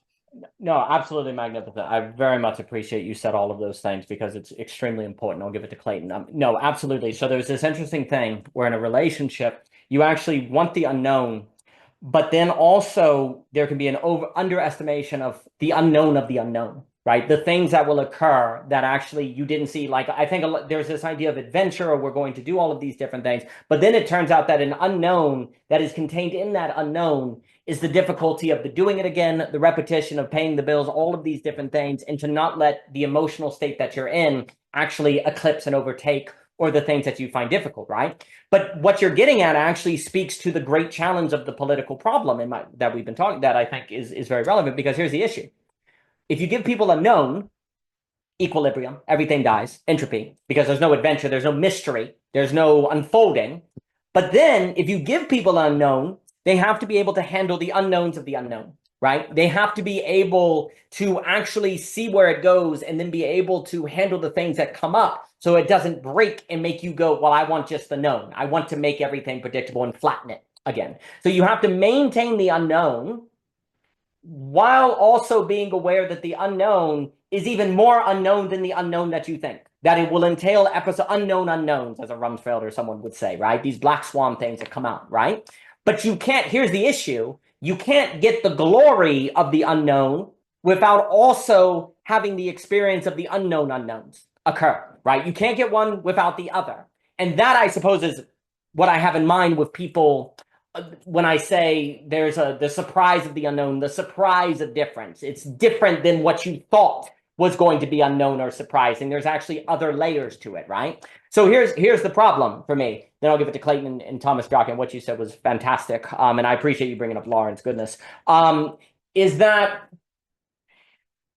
in order to, without the unknown, there's death, right? It's equilibrium, there's death.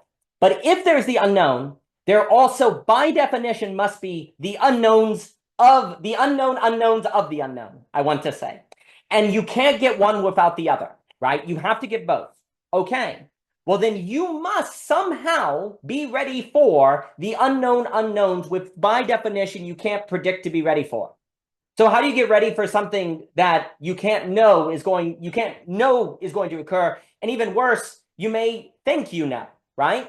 This seems to be a radical skill set, but I think you pointed at it. The memory of the origin, the memory of the absolute choice. And this is where Plato and everyone is emphasizing this memory of the origin, because the origin is the anchoring point, if you will, that allows a certain return. And what ends up happening in a radical breakup, and I appreciate you sharing all that, it turns out that there's a retrospective transformation of the origin, right? And that's where so much of the devastation occurs, is that sort of unchaining of the sun, the earth unchained from the sun flying off, a sort of death of God. Like the death of God is the death of an origin.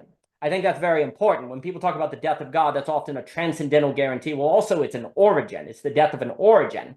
So it's like, how do you refer to something by which to make sense of what is occurring now, right? Well, you have to rethink the origin, but it has to be an ever-present origin, to use that Gesper phrase that I know Jeremy is teaching on. And that's very, very tricky. And then, of course, the issue is the following. what under global pluralism could be an origin to which people could refer that would not be overly narrow to a certain kind of people, that would be a kind of origin that many people could refer to actually stay to the commitment of the absolute choice, and actually by which many people of global pluralism could engage into. Jeremy Johnson, he has a class coming up, I believe, at Parallax that's going on, and I love Tom and Andrew Sweeney, so that highly suggest is that there has global pluralism would have to entail people who are committed to the unknown and the unknown of the unknown, to use three unknowns because that's fun, without which we're done for. And the question is the following: can anything but beauty, the strike of beauty, provide the internal resources to handle that task? One could argue no. But thank you everything you shared, Sam. I will give it to Clayton, then Jochen, and Javier Rivera. Mr. Clayton, it is good to see you, sir. Oh, wow. So I guess what I'm hearing, like we're trying to link back to how to maintain a relationship with the origin, right? And I'm jumping into the middle here, but like there was something on parenting and marriage, and those topics I'm very passionate about. So I had some thoughts of my own that I felt may contribute a slightly different direction. So let's see where we go with this. So from what's been shared so far, what I'm hearing is more like what I would describe as trying to realign with the sense of right. And what I mean by that is you'd say this misalignment and the conflation, and you'd say breaking the relationship with the origin sort of is part of the challenge of trying to balance the correct and the right. And by that I mean that we're always trying to have to, let's say, find the rules by which to engage the phenomenology that's emerging around us, right? The chaos. So we need to sort of somehow put the chaos in a box such that it's a bit more predictable, so we evade death, right? And so how do we do that? Scientific method and the associated methods around that, they help us to do that. But essentially, one thing that I've come to discover of late is like it's all emerging from a rightness. This guy, Jesus of Nazareth, right? Like the way, and you've been referencing the way a lot there, Daniel. And we've spoken about parenting. It's like you need to find the way. It's like, how do you tell them about something that is not yet there, but you sense is going to be there, but there has to be a way to deal with it. And for me, the way I articulate that is you need to lean into what feels right? Like everything that is correct initially starts from a feeling of right. But the feeling of right is very specific. It has like a persona to it. It's personified. It's like it took something that is correct and personified it. And hence that's why it feels right. Yeah. But the right feeling, before it can be generalized, before the conditions that generated the right feeling can be generalized, it has to be depersonified. We have to take away all these idiosyncrasies and biases that make it personal, and strip all that away to remain with the kernel that we believe is repeatable across multiple persons, so that if it's ingested, then it should produce a different version of right for whoever ingested it. But in there, it also produces a conflict, because now, you give me your version of right, Daniel, and I look at it, it's like, right of the cup has to be blue. And I'm going like, no. Right of the cup has to be yellow. And then there we go. So it's like we're both right, but what should be the rightest right, if I may call it that way. But the rightest right can only be discovered in situation, right? You have to like really, and I guess that's the appeal to the virtues. You have to do the work of aligning yourself to the virtues to the point where you're in deep synchrony, like you really know the nature of your person, such that when you're bringing it to this correct situation, you know how you're going to be influencing that correct situation, right? So when you, let's say you have a higher bias to the amount of salt that needs to go in a sauce, when you make it, and I test it, and I'm going like, I have a lower bias, I go like, oh, it's a tad bit too salty. Who made the salt? Oh, it's Daniel who made the salt.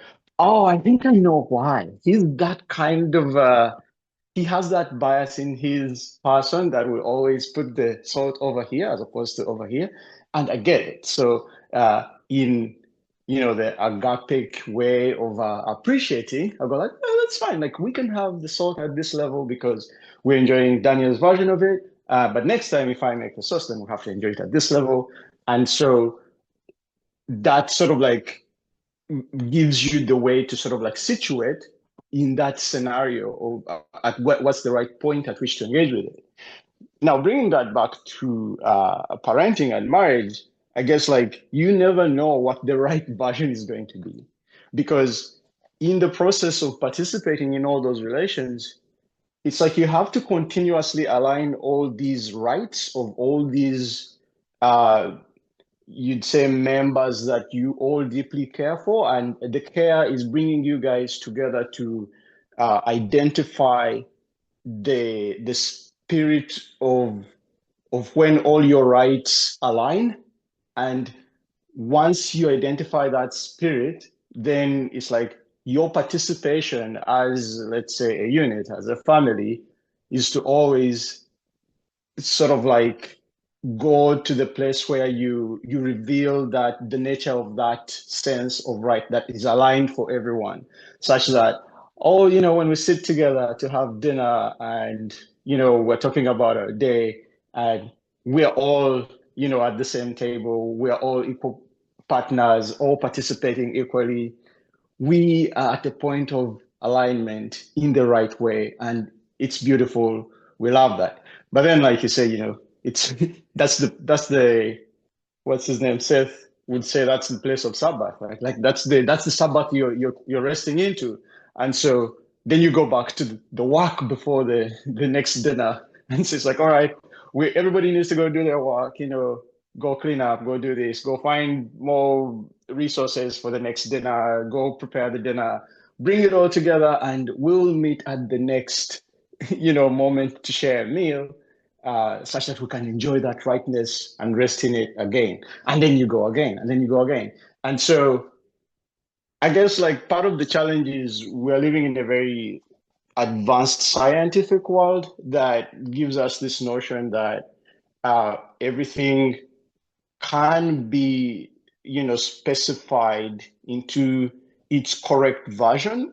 And, we need to like mystery, I guess like God is dead is like mystery is no longer a thing. Everything can be made correct. But I feel like that's an overestimation. I don't think that, I feel like even correct is still a mystery. So it's like the idea that you could reach the bottom of a mystery is still a mystery. And so I guess that work to always write the correct is always going to be ongoing. But yeah, I'll pass it back. I hope that made sense. Well, absolutely. And I think it's saying something very important. I mean, there's something very interesting about, and it speaks to Christian has pointed out, if I were to say that is beautiful versus that gives me a sense of the beautiful, that moving from isness to sense creates a certain division that actually helps people be open. They don't feel as smushed, tyrannical. So likewise, when I say that is correct versus to me that is right, and you're speaking of a certain conditionality, it actually makes space for the other. There's a certain openness that occurs that seems extremely important, right? And we spoke before about how Alfred Korbowski in the Science and Sanity basically warned that the language of isness was going to lead to mass mental illness, breakdown of societies, totalitarianism. And it makes me think of Benjamin Fontaine talking about Hitler as the supreme spirit of rationality, because rationality leads to authoritarianism without non-rationality. But what's very interesting, the thing that comes to mind, then I'll give it to Mr. Jockin and Javier Rivera, is there's something very interesting. So there's something about relativizing that if I say that's, I think that is right to me, then I am making space for you, right? To say, well, this is what's right to me. So there's an opening to the other. Relativism overextended and made the supreme thing that we're relative to relative in itself. And then it didn't exist.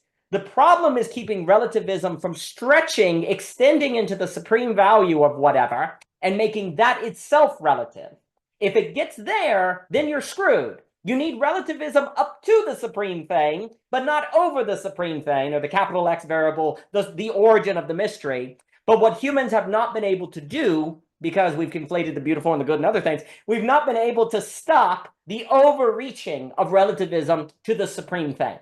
So what ends up happening is when relativism does that, I make a difference between conditionalism and relativism. And you could say we haven't learned how to keep relativism within its proper bounds to be conditionalism. In a condition to the beautiful, it's always extended to the supreme thing and thus deconstructed it away, right? So like if we have a cup and we disagree about the cup, well, as long as the cup's there, we can at least not kill each other because we can unify. There's a thing to unify even in our difference. But if I relativize even the cup away, I relativize beauty away, I relativize God away, then relativism cannot be the possibility of an opening to the other. It actually becomes the loss of the possibility of social intelligibility and social interaction. So in some respects, you could say the impulse of, maybe we could say postmodernism, to say, well, the way we're going to deal, and I think genuinely postmodernism, because now there's a certain dismissal of relativism. It's like the boogeyman of relativism. Well, I think when you read, in my opinion, when you read many of the texts, there's a sense of relativism is to avoid totalization, and it's going to make space for the other. Derrida says deconstruction is justice. It's basically a form of justice, right? Here's the problem. Postmodernity, without a robust philosophy of beauty, has to turn into auto-cannibalism. But if you have postmodernism plus a robust doctrine of beauty or gestalt, as we were talking with John Zwickli, then postmodernity can be a conditionalism. And what we are discussing is from our condition, our relation to the ultimate thing, the third that makes community possible without losing that if we lose that, we fragment away, right? So postmodernity, in introducing relativism to save us from the totalization of modernity, in not having a robust metaphysic of beauty, which now I'm not saying every postmodern thinker, I haven't read every single possible postmodern, but generally speaking, in lacking that metaphysics of beauty, then it was not able to stop itself from relativizing the supreme value. And so it leads to atomization, right?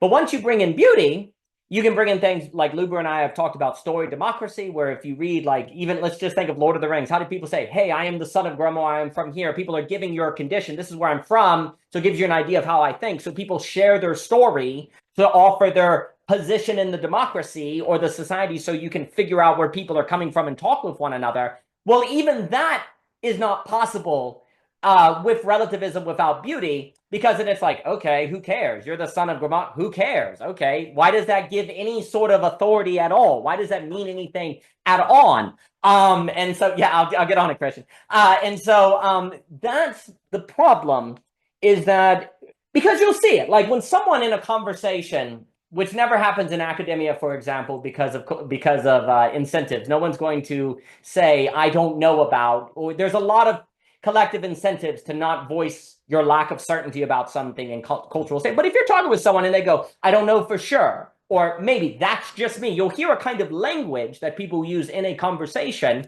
that tells the people in the conversation, hey, I'm open to being wrong. I'm speaking from my understanding. Those little cues in conversation are incredibly powerful to avoid unnecessary conflict that destroys the through line, that leads to conflict, because you're trying to say, this is my reading of Plato, could be entirely wrong, but I'm also thinking this idea that I got from Plato or with Plato is relevant to the discussion, so I'm going to offer it, but I'm also making aware that this is not authoritative, but I think it's relevant enough to voice, even though it might be wrong. So I'm going to step out there and say it, also let you know it's relative to me so that it's on the table, but I'm also positing something that is not merely relative, because the idea I'm using Plato for is something I believe in. That's why I'm talking about it, even if the interpretation is incorrect. So what you're doing, and when you're having those sort of, in my opinion, verbal skills, is you're maintaining in language the proper conditionalism that makes possible a many and the one, as opposed to the relativism that destroys social intelligibility. But this is where the skills of language seem to be critical for the possibility of a new political thought to deal with the many and the one that doesn't fall on one side of the ditch too much. Let me give it to Mr. Thomas Jockin. Mr. Jockin. You know, what's funny, I think a big no, we kind of wrote what I'm hearing from this. It tends to be the problem of a kind of a disposition towards life, in the sense of like I saw in the chat, basically, the chat's been on fire today. It's been a solid chat. Been enjoying this immensely. You know, various individuals are talking about things like in relationships, like getting married or dating, there's like stories, right, that people fix into how things ought to be. It's pretty basically they're operating with these kind of fixed expectations from the start. And anything that would violate that is this disaster, right? It's like this is a very different disposition about how they're oriented in life, right? Just surprise. And I think the big idea is that, if I had to summarize as a general part, one part is the idea of what's the orientation of our lives? What's the adventure of life? Like, I do think it's almost like to zoom out for a second. This is actually why traditionally ethics is the start of philosophy, because you have to ask the question, what is the good life? It isn't an important question to ask. It's actually the essential question to ask, because everything else kind of stems from this question: is how do we answer what is the good life? Because from there you can build out all the other aspects of philosophy from that. And I say that because what's the adventure we're embarking on? What are we seeking? What are we after?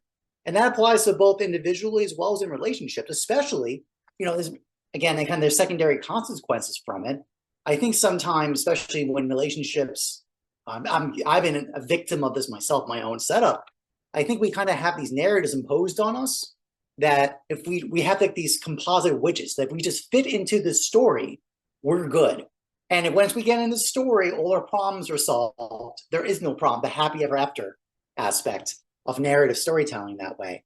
When I generally find the relationships that are most successful, not just in an intimate way, but just in general, like in business and whatnot, is an attitude or this position of we're on a great adventure together.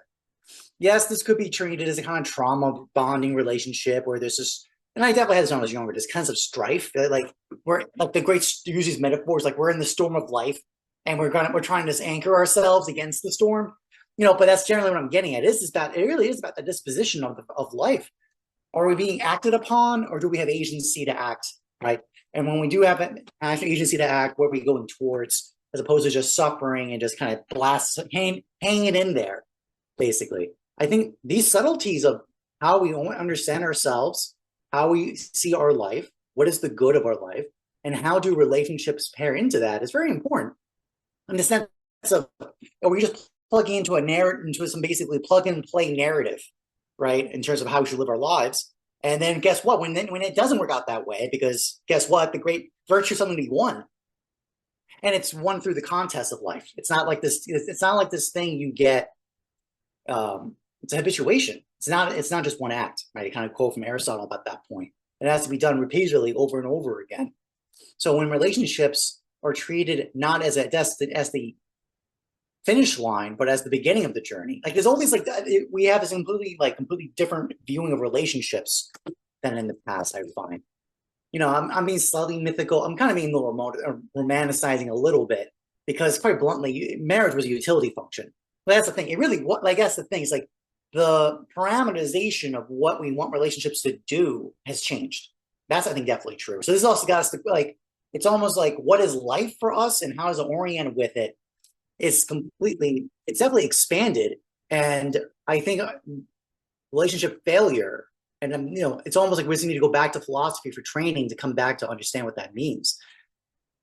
Because I've experienced that myself personally in terms of you think you're going to solve your problems being in a relationship and it's a certain way, and then we see difference and tension, and it usually explodes in some way that's generally not healthy. I think the biggest part you always get surprised about is you thought you're this rational, controlled person, and then this explosion of emotion shows up out of nowhere, and you don't even have, because you don't have the cognitive containment to understand what's happening in the first place. So it just breaks down your capacity to even handle a relationship from the get-go, or address it going forward in a way, especially that in the past it used to be external forces to keep you in it. That's the thing. The relationship had a container that was forced onto you, a social economic mechanism that didn't matter if this was good or not. It was healthy or not. It was, you were in it. That's it. That's the end of the conversation. But when that's not there, then it's a much more vulnerable, precious thing. Just reflecting about that. That's all I have. No, I think definitely there is something about the story fit in. And you could almost say to Mr. Luber's work that there's a difference between the story poured in from the top versus the story that arises in the unfolding according to the theme, right? And most people have a preset story where they know what's going to occur, as opposed to letting it actually arise at the causer according to the thematic command that actually then leads to a bad story. And it's why so many stories are bad, right? And you could say that perhaps once Mr. Luber's book is released, a proper understanding of story will then help people have a better relationships, because they'll know how to plug into a story, right? And so that's very, very important. But I think also that that things going different. Well, again, like the things going differently, like this emphasis. We think about freedom of speech as being free to express what you think. The freedom of speech, for example, is the space where unexpected things can be said or go differently, and you're able to work with it and go with it, right? We have to link freedom with the unknown. When freedom is simply, I know, and I'm free to share what I know, then that is just an exchange of totalization, an exchange of power, right? This is the issue. If freedom is not intimately connected to the unknown, then freedom is just power, ultimately. It's just, freedom is the space for where the powerful win. That's all freedom is, right? If there's not something that freedom is plugging into that is between the people, that is found in the unknown together, which requires also the unknown of the unknown, then freedom is power. And that's the problem we have. We have not really understood, say in America, for example, in my opinion, that if you're going to emphasize freedom, if you're going to talk all day long about the importance of freedom, then you better be talking about a freedom to explore the unknown, or it will be power. And if it's not governmental power, it will simply be the power of, say, capital. It will be the power of the corporations. It will be the power of money or something, right? Which doesn't mean money is evil. Doesn't mean that it is bad. But everything good, if disordered, is bad, including the best of things. So I think what you're getting at is important, but I'll give it to Rivera and then Christian. Mr. Rivera. So this is what's really funny. My girlfriend was reading this sci-fi book about, they came up with the formula for love, and everybody's getting matched with their soulmates, correct partners, whatever. And what's really funny about the novel is that it reveals that you can't escape risk, because there are so many problems. You could get matched with a dead person, and that was your match. Or your match had cancer. That was another event in the book that she was telling me about, which I found hilarious. Or your match was already taken. So that it was like, everybody wants a formula for how do we do love. But really, when we talk about love formulas, we're talking about attraction formulas. You cannot escape the fundamental risk of love. Actually, I think that sci-fi novel actually proved that. What happens is you just get different manifestations of risk. So when people talk about what is the formula, how do I find the right man? How do I find the right woman? How do I find the right partner? Everybody's advice generally falls under the level of a formulaic level of attraction. Because I think if love is anything like virtue, then love can only manifest in the act of performing love. That's it. You there's no formula for this. This is why everybody's speaking of right time, right conditions, right? How do I do this rightly? Well, you have to be already in this relationship with this particular person to know what right time, what right way, how do I do it, and all this other stuff. And what I've noticed too is the big problem is that we have this tendency to always lean back on formulas. So it's not just, there's so much conversation in dating about, well, men behave like this, women behave like this. And I think that's just a real short circuit cope to like not deal with the risk of love. Like whatever the feminine and masculine is, it's a mystery to me, because to me, it's a substitute for formulas, right? This is how men behave. This is how women behave. Oh, these are women's roles. These are men's roles. Why? Because if you have a formula, then you don't feel lost with how to navigate a specific relation. You're like, well, my wife's supposed to do the dishes and she didn't do the dishes. I'm supposed to be angry, right? Like it's like we're trying to get predictable outcomes by these formulaic relationships, but with how men and women are supposed to behave. When in reality, it's like, yes, roles will take place. The question is how? Well, that's a kind of negotiation between the two, which is why when I started dating my partner, I said, look, I'm not going to give any rules to this. The only rules that I'm going to give to this is that we come up with it together, right? Whatever the rules are the rules that we come up with together, which means how we self-govern in this kind of like togetherness. And I realized that even me saying this is extremely frightening, because you do want to lean back on some type of framework.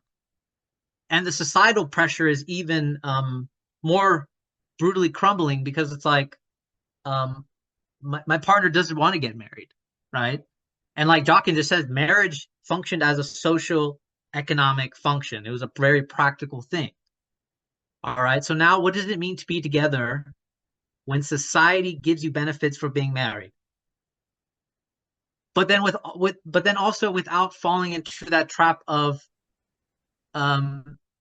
diminishing, because there seems to be a sense of diminishment. Like people call it like cohabitation is bad. Cohabitation is bad. It kind of has like a moral quality to it. And I think there's a sense in which it is bad, but I think there's something to that. Lastly, this thing about emotions. Even if you do everything right, there is no problem solving at all. And I think Aristotle gets it right when he's like, a good life also implies a complete life. And I've been struggling with this feeling like all this past month of just like, why is it even when we healthily say our emotions to each other, that the abiding of this act is so brutal, is so violent, and yet it doesn't feel like you solve anything? And it's because there is nothing to solve. It is the real like reality of human vulnerability and tenderness. Like I realize the violence that we resist in ourselves is that tenderness and vulnerability. Like I realize that saying emotions to each other in a healthy way is the most brutal thing, and you want to start a fight. you want, in fact, you'd be like, it's better if we fight. It's better if I blame. It feels so much better that way.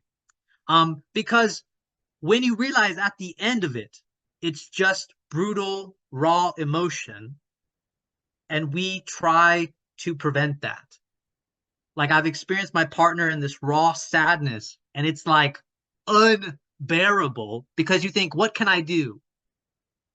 Well, there's nothing really to be done in the sense of you know, and this is all kind of contingent, but when you say something and it hurts their feelings, you're already at the mercy of the emotion because sadness has already been evoked. You cannot change that. You evoke sadness in your partner and you have to sort of deal with that. So you have to bear that. The only way it can overcome itself is if your partner trusts you, but that already acknowledges that the sadness exists. You have to have trust in order to even get past the raw actuality of the emotions when they happen. So that's why emotions are like this, like it already happened. It already happened, right? You're upset, you're angry. What we get confused about is this idea of I shouldn't be sad and I shouldn't be angry. And that's where we experience the real internal contradiction between ourselves. And that's where we want to fight with our partners, right? Because I might fight because I shouldn't be angry. She did something. Or I fight, you know, all these things. So the emotions carry this kind of raw isness, and I know when you talked about isness, I totally agree with that. But I mean like emotions that, because like Aristotle says, emotions are moved, right? You become moved. So it just shows like we are completely like just not in control in that sense. Now, the way we form the emotion is how you can say how we have more control, but that requires skill.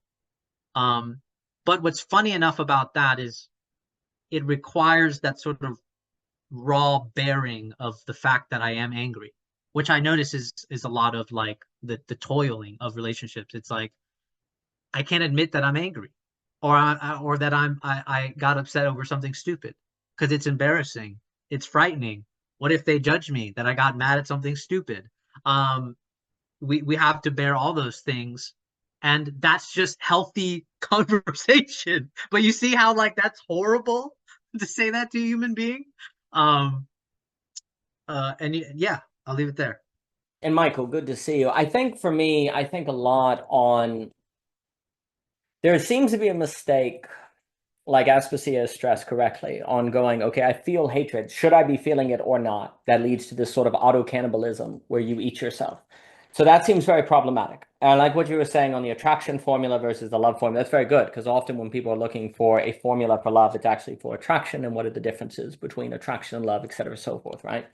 I think also too, there seems to be often a focus on the emotion and not really focus on the speech act or the communication. And what I mean by that is, in the same way that it's kind of like in a game of soccer or a game, the rules are the rules. They're just the fact. We're not going to debate the rules, okay? The question is the skill on the field, right? That's really what you should judge. What's very interesting is we tend to spend a lot of time judging the emotions and not really paying as much attention to the language act that is from the emotion or with the emotion or the communication, right? And to me, that's almost the equivalent of debating the rules of soccer during a soccer game, which then doesn't really do anything and nothing happens and it's kind of a waste, right? The emotions are given. The emotions are the game, in a sense. They are the rules. They are the conditions, right? The question is, what is the skill? The skill is not really so much, especially once the emotions happen, well, they've happened, they're a fact, right? So there's that thing. So the skill is not so much the getting rid of or the repression of the emotion. I think often we think the skill of emotions is the repression of the emotion, or the keeping it down, or like not responding to the emotion. Now, there's something wise about not the fullness of the emotion, right? So, doing it too quickly or in the wrong way. But really, the skill we should ask is the language act more of the emotion or in the emotion, right? But we very little talk about talking. We talk about what we're feeling, should we feel it, but we don't talk about talking. And, that's a meta move, and meta moves are not very natural for human cognition, but we don't communicate about communicating. We don't talk about talking. We don't think about language as a skill. Language is, we all know how to talk. Why should we talk about that as a skill? It's just something we already do, right? But language is a skill, right? And the ability to know how to speak with one another from an emotion. That, I think, is part of the issue, is we're kind of, in a sense, locating the question of skills sometimes, especially in the emotion, in the wrong place. Like the skill of not feeling something. We think, oh, you're skillful if you don't feel something.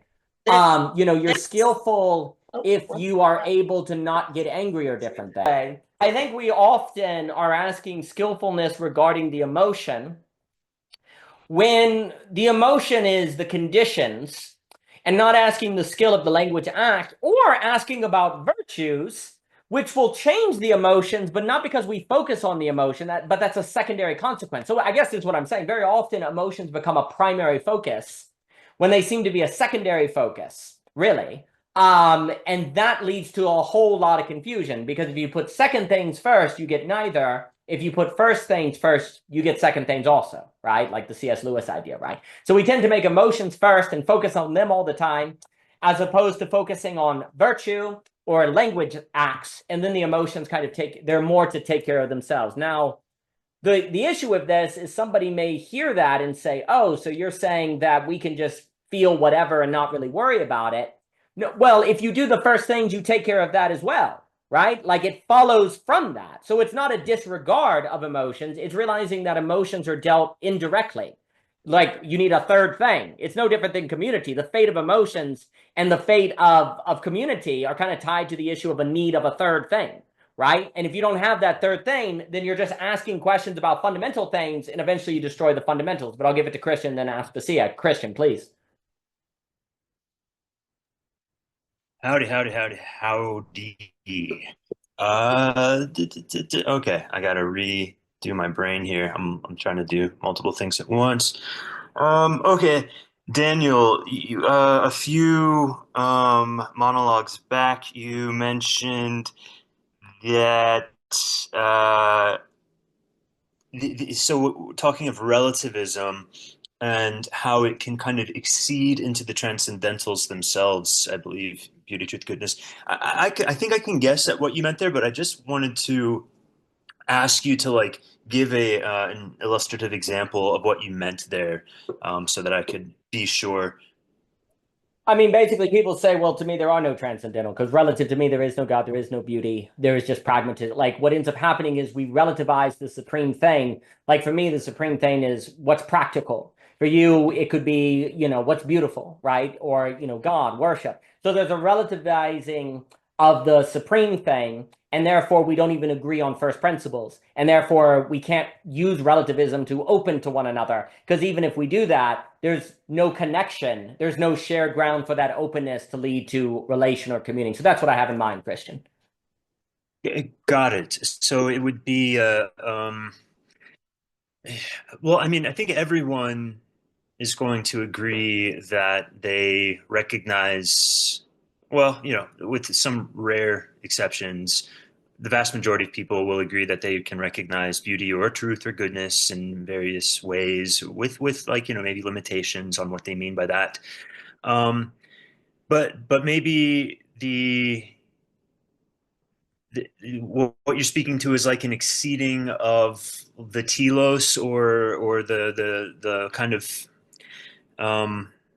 the most grounding or most high principle is something other than beauty, truth, and goodness, and there's no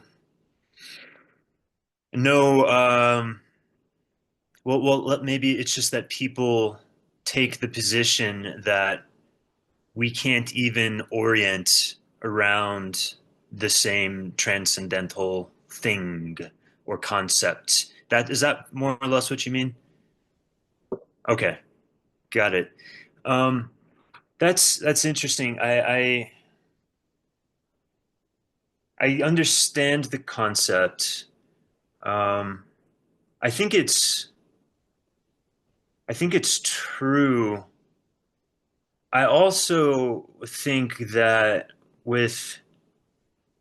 if you were to force someone to investigate their kind of incompatible transcendent ideal, whatever that may be, a religion, utilitarianism, something like that. I think if you push rightly, they will end up at beauty, truth, and goodness. I posit that. I could be wrong, but I have a strong kind of informed intuition that that's essentially true.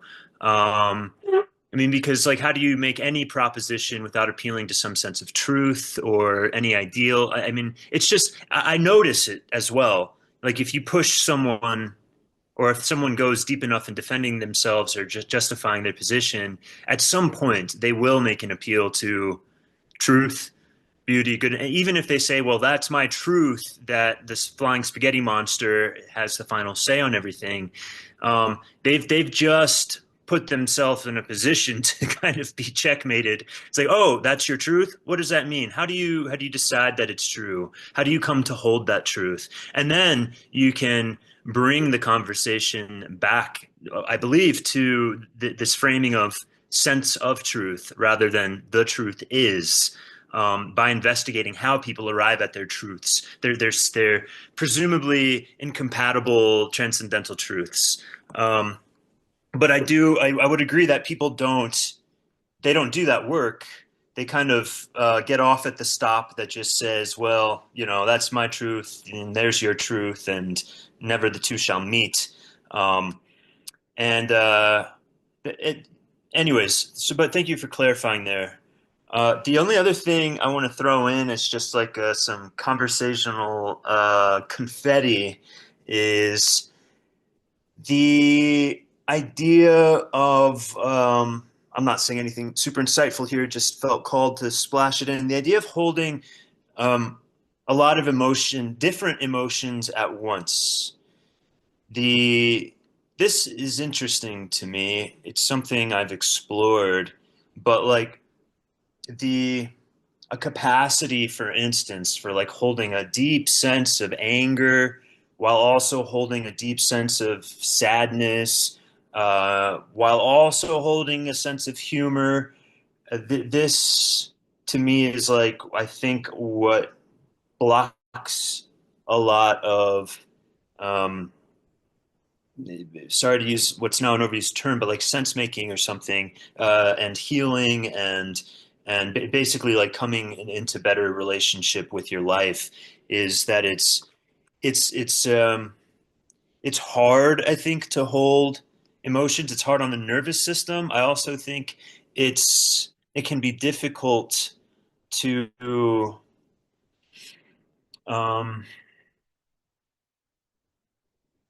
like, I don't know, have an aesthetic sense of being able to hold all those emotions and feel oriented to them aesthetically, which it's kind of, I don't know, interesting, I guess, to talk about emotions in an aesthetic sense, but I think it's helpful. I think that's a lot of what music and art does, is it expands our capacity to hold new emotional complexities within us, and ideally in a way that's well, if it's good music to you, it's doing it in a way that works for you. I guess I'll just put it that way.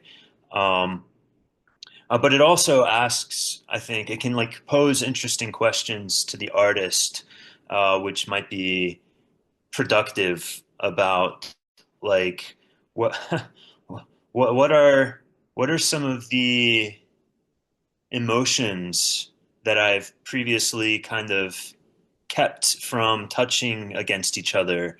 Like I haven't let the peas touch my carrots, or whatever. And then having maybe some interesting beacons for exploration on the creative landscape, like, oh, well, let's combine these. And I think the world needs that. I think the world needs a lot of that. I think that's like the locked medicine cabinet of healing that culture needs. And if we can bust into it, pry it open, and start getting busy mixing up the medicine, maybe we'll be in better shape. 100%, because if you can only feel one emotion at a time, when you encounter difficulty or the surprise of difference, you will feel bad and you are likely to fall away. But if you can feel multiple emotions at the same time, when you encounter the inevitable surprise of difference or difficulties of life, etc., so forth, then you'll be able to handle it, right? So a loss of a diversity of emotion ends up being incredibly consequential because you're not able to bring the memory. You can't remember the origin, as Sam was pointing to, right? The badness of the feeling will eclipse that feeling, right? So the multitude of emotion is very important. I'll give it to Aspasia. Also, I completely agree that if you push the person, they'll eventually arrive at the true, beautiful, and the good. And Sam, thank you for being here.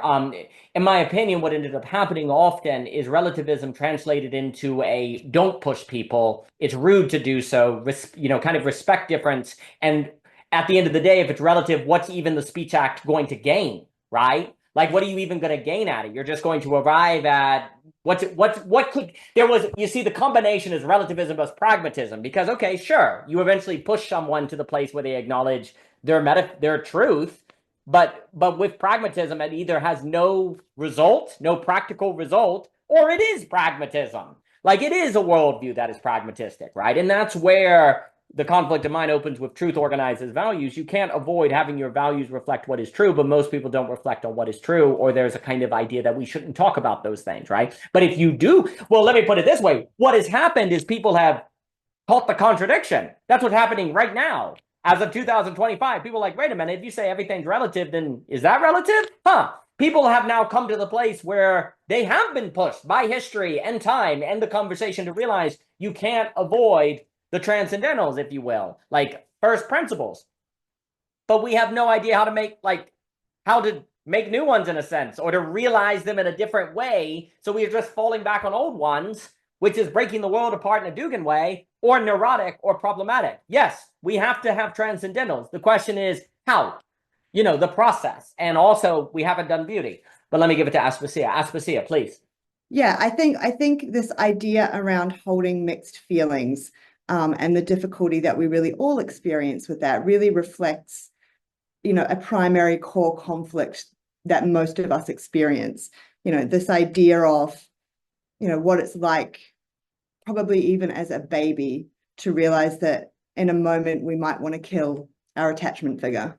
We might want to lash out and hurt and potentially kill the thing that we need to survive.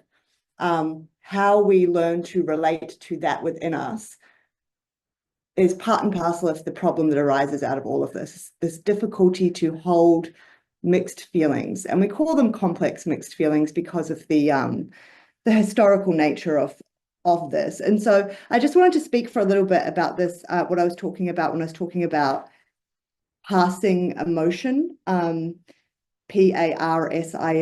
I mean.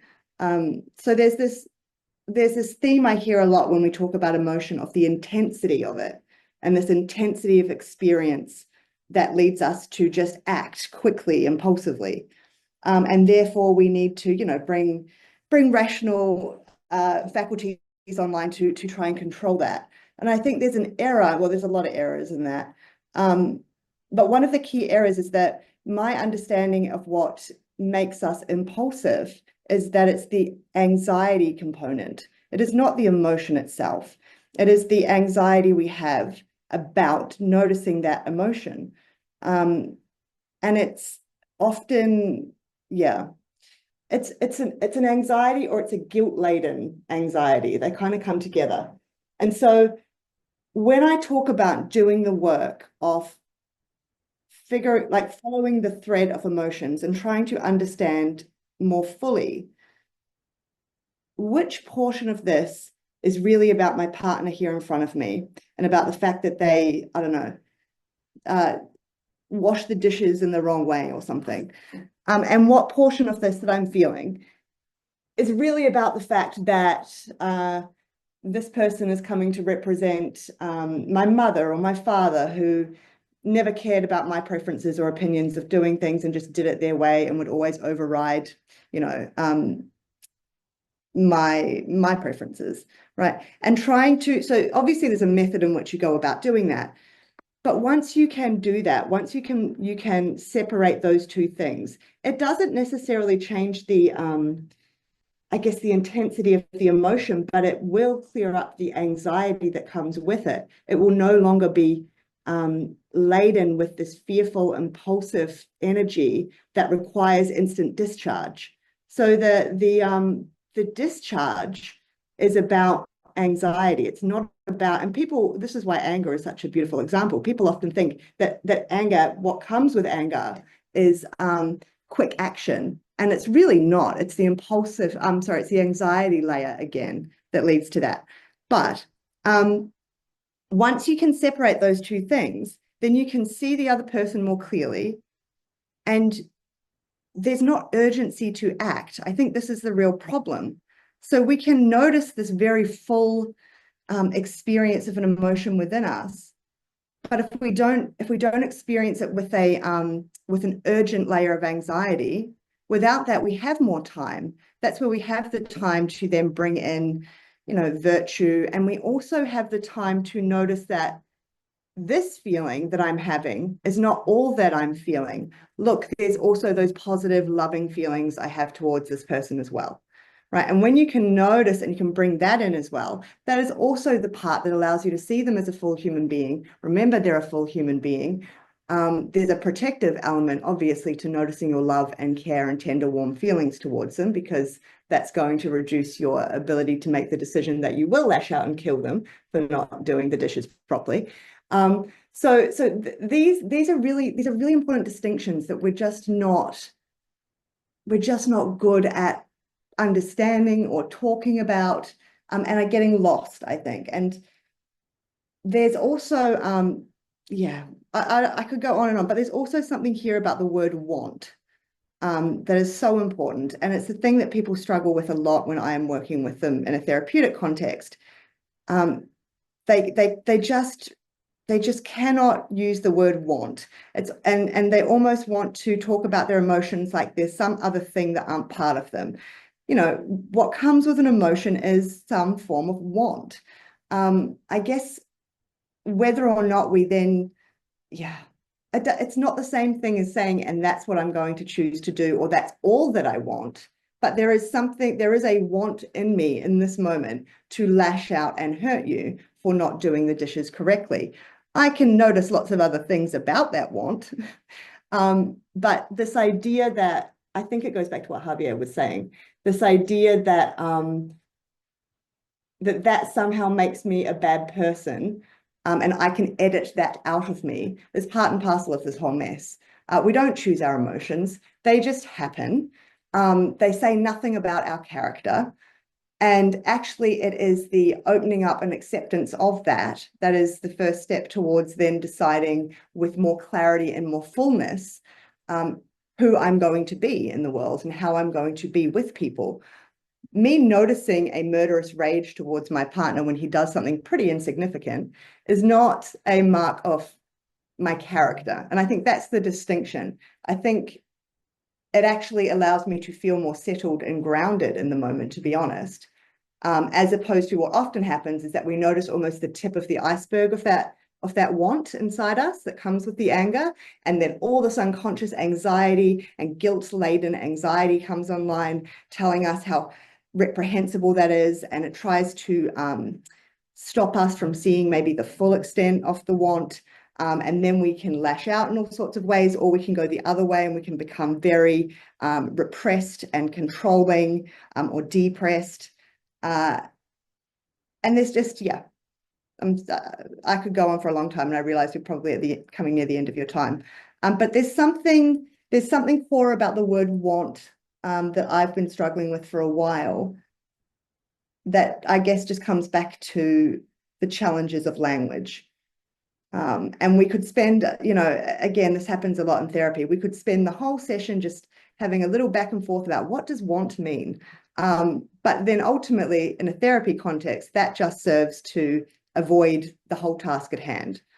It really doesn't matter what it means in this precise moment if our task is something experiential and perhaps it's just a barrier. And so, something inside that felt important to just flesh out more through talking rather than writing.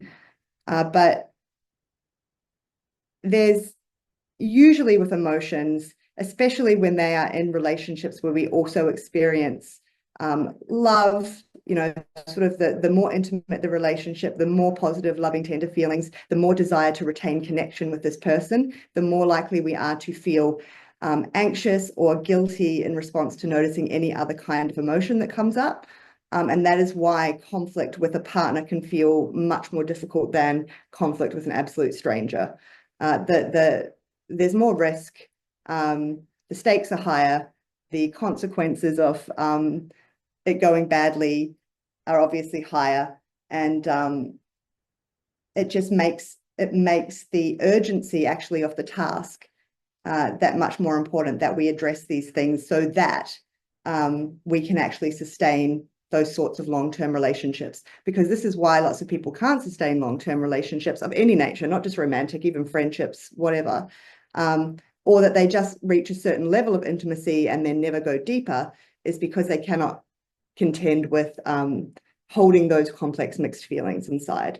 It creates too much anxiety, too much guilt, and then we find all sorts of rationalizations and reasons to dismiss and discount and avoid and or remain at some sort of surface level with people and move on to the next. And then we experience all the emotional turmoil on the other side of that about the fact that we can't find these meaningful relationships.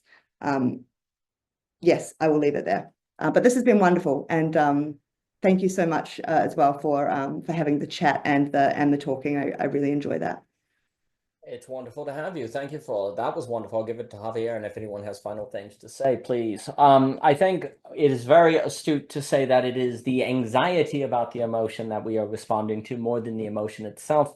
And then there's an anxiety about the want the emotion suggests, coupling those all together to create a kind of freak out. I am extremely interested on what you're saying about want, because there is something where now people feel because want equals me, and there's a certain, I don't want, like, there's a distancing from me in the emotion. There's a feeling that want equals you. And what I guess for me, what's interesting about this problem of want that you see, where people don't want to voice what they want or speak about what they want, I think it is perhaps tied to how in capitalism, in the erosion of transcendental sources of identity, you are what you buy, you are your preferences, and you are what you want. So you're trained under capitalism to associate want with character, because there are no transcendental sources of character beyond your wants. So your wants are you. And when you feel an emotion that unveils a want, you're like, but I'm not that. Am I that? I'm not sure. I'll just distance the question. So there's a pushing off, so there's an anxiety. So I feel that has occurred is basically character now equals want.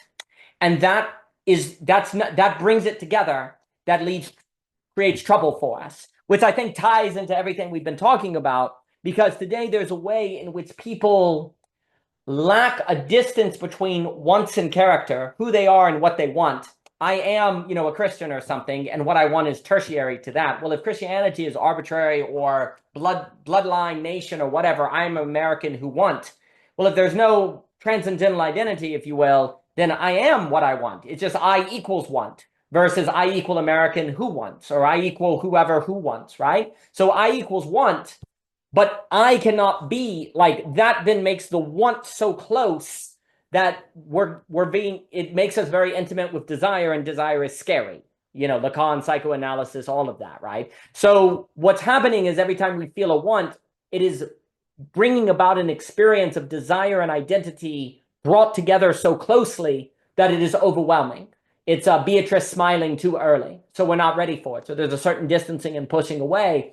So also then what ends up happening is if you encounter difference, or you're trying to deal with community where there are different kinds of people, the likelihood of a negative emotion is very high, which then people then experience the emotion as a want, as an I, so that creates an even more overwhelming feeling of the experience of otherness, and then it's too much to try, and we pull away, right?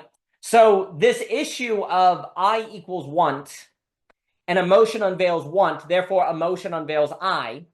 So I am the emotion I feel versus I am feeling an emotion. I am anger. Well, I don't want to be anger. I know I shouldn't be. Anger's bad. I don't want to be a bad person, so I'm not angry, right? The disavow of the emotion is a preservation of the character as moral. And you see, when that occurs, then you're trying to create virtue through repression. And you can't develop virtue through repression. So it's just a ticking time bomb before, and the greater the time bomb, the more virtue you need to handle it. Well, if the repression is what creates the time bomb, by definition, you don't have the virtue to handle it or the conditionality to handle it, and therefore it blows up. And the likelihood of this feedback loop with pluralism and difference is very high. And so getting all of these distinctions right is very important, but it also is going to be tied to a source of character distinct from emotion, distinct from want, right? But if people don't have that because they don't believe in beauty or God or et cetera, so forth, I am a child of God who feels angry versus I feel angry, therefore I am angry. Well, then this is going to be very difficult in order to deal with new political possibilities. So what you shared is very, very important. I will give it to Javier, and then if anyone has final things. Mr. Rivera. I mean, I guess it just depends what kind of ontology we want to go with, right? When we talk about like anxiety, not an emotion, or anything, I think what is good being said from SBSA is that anxiety, like Heidegger was saying, is like anxiety seems to be a hierarchical kind of like state of mind. Like anxiety is the real pointer to a lot of things. Because if I go with like Aristotle's definition of emotion, desire is emotion, it's what already being moved means. And so this anxiety as I'm already being moved by anxiety by my partner, something like that. And then I have the reaction, I want to react. This is the impulse that SBSA is talking about. I want to react. So per like Aristotle, that would, under his scope, it would be like emotion. But I don't want to get too caught up in that, other than I think what was really poignantly said, which is that anxiety trumps all the other emotions. Anxiety still is the winner in this pointer of things here. Now, and this is what I'm curious about, because I feel like once we start talking about language and emotion, here's the thing that Christian kind of sparked in my mind was, is it that we actually have complex emotions, or is it that language is complex in which it retroactively manifests as complex emotions? Because the language speech act means that I always have to talk about my emotions, which means I'm always in the complexity of language itself. Because to me, emotions, in like the most, I'm going for like an ontology of like, is just sensation, right? Like what I want somebody to say, which you're already encapsulated by, is I'm feeling anger. Now, we can use a speech act to delineate how complex what is actually happening, going on. Like, is it actually anger, or is it frustration? Is it desire? When we talk about want, I don't want in a void. I want through the complexity of language, right? My mother communicates her wants, and that makes me want, because now I know through the speech act what she wants. So it's like wants become intelligible through the speech act. And I guess this is what I'm pointing at is, and I think maybe this is just like a subtle, like, I guess I'm kind of challenging like the idea of complex emotions, because I think what I'm trying to say is that language seems to already say language is complex. And that's why we have to speak out the emotions. And I guess what I'm saying is, if there is complex emotions, it is because we are subjected to language. We have to speak them. And I think this is why, like, even SBSA, when she's like, I'm very curious about what is it that you want, it's going down to the core of when that person first decided to mix emotion and language. And that would be like the origin. Like when you first mix language and emotion together, you created want. And that might be the whole thing, right? About just like say what you wanted, but it doesn't come with like a moral stigma. And I think that's what I'm also trying to get at is feeling anger. You actually divided very well, Daniel, which I feel like all I was trying to say, which is there's a difference between I'm feeling anger versus I am anger. And that I feel like is the difference between what I was saying by isness and shouldness. I feel like the shouldness always captures that I am anger with a kind of like I shouldn't be this way, with a moral dilemma to it. Versus I'm feeling anger, which is already just the actuality of it. But of course, language can reveal like, again, like asking something about like, okay, you're feeling this anger. So what is it that you want? What is it that you actually desire? So yeah, leave it there.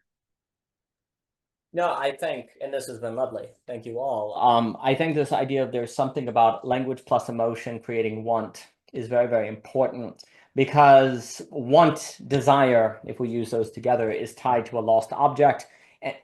Without like if you want what's in front of you, you would just go pick it up, right? You're not going to speak it, right? And it's not even really want, it's more like a task. Do you want to complete a task? It's more like you just do, right? There's something about want that in order to really formulate a want, there's a complicated relationship with how to get it. Like it's not just straightforward, right? Like desire is like, well, if you want the car, you have to get the money, which means you have to create value, which means you have to, like, it's not linear, it's dynamic. And seemingly that dynamicness is also tied to the complexity of emotion, because how could you want to not want something at the same time unless it was multifaceted, right? If it's in front of you, you either want it or not. But if it's not in front of you per se, then it's going to require multiple steps. And if it has multiple steps, you may want the end, but not the steps along the way. You may be clear about step 4, but ambiguous about step 5. And so that then creates the complexity of emotion. But that requires the ability to comprehend what's away from you. And you could argue human cognition can do that, right? Like I can imagine something not in front of me, and I can imagine something that I could coordinate with others to get. And therefore, there's a reason to create language or to use language in order to bring it to the forefront, right? So it's the ability to want language, want emotion are all tied to the ability, something about the imaginary register in Lacan, which then, of course, the imaginary leads to the symbolic for the possibility of the imaginary not being overwhelmed by the real, of which upsets the imaginary, right? So you get those three things together.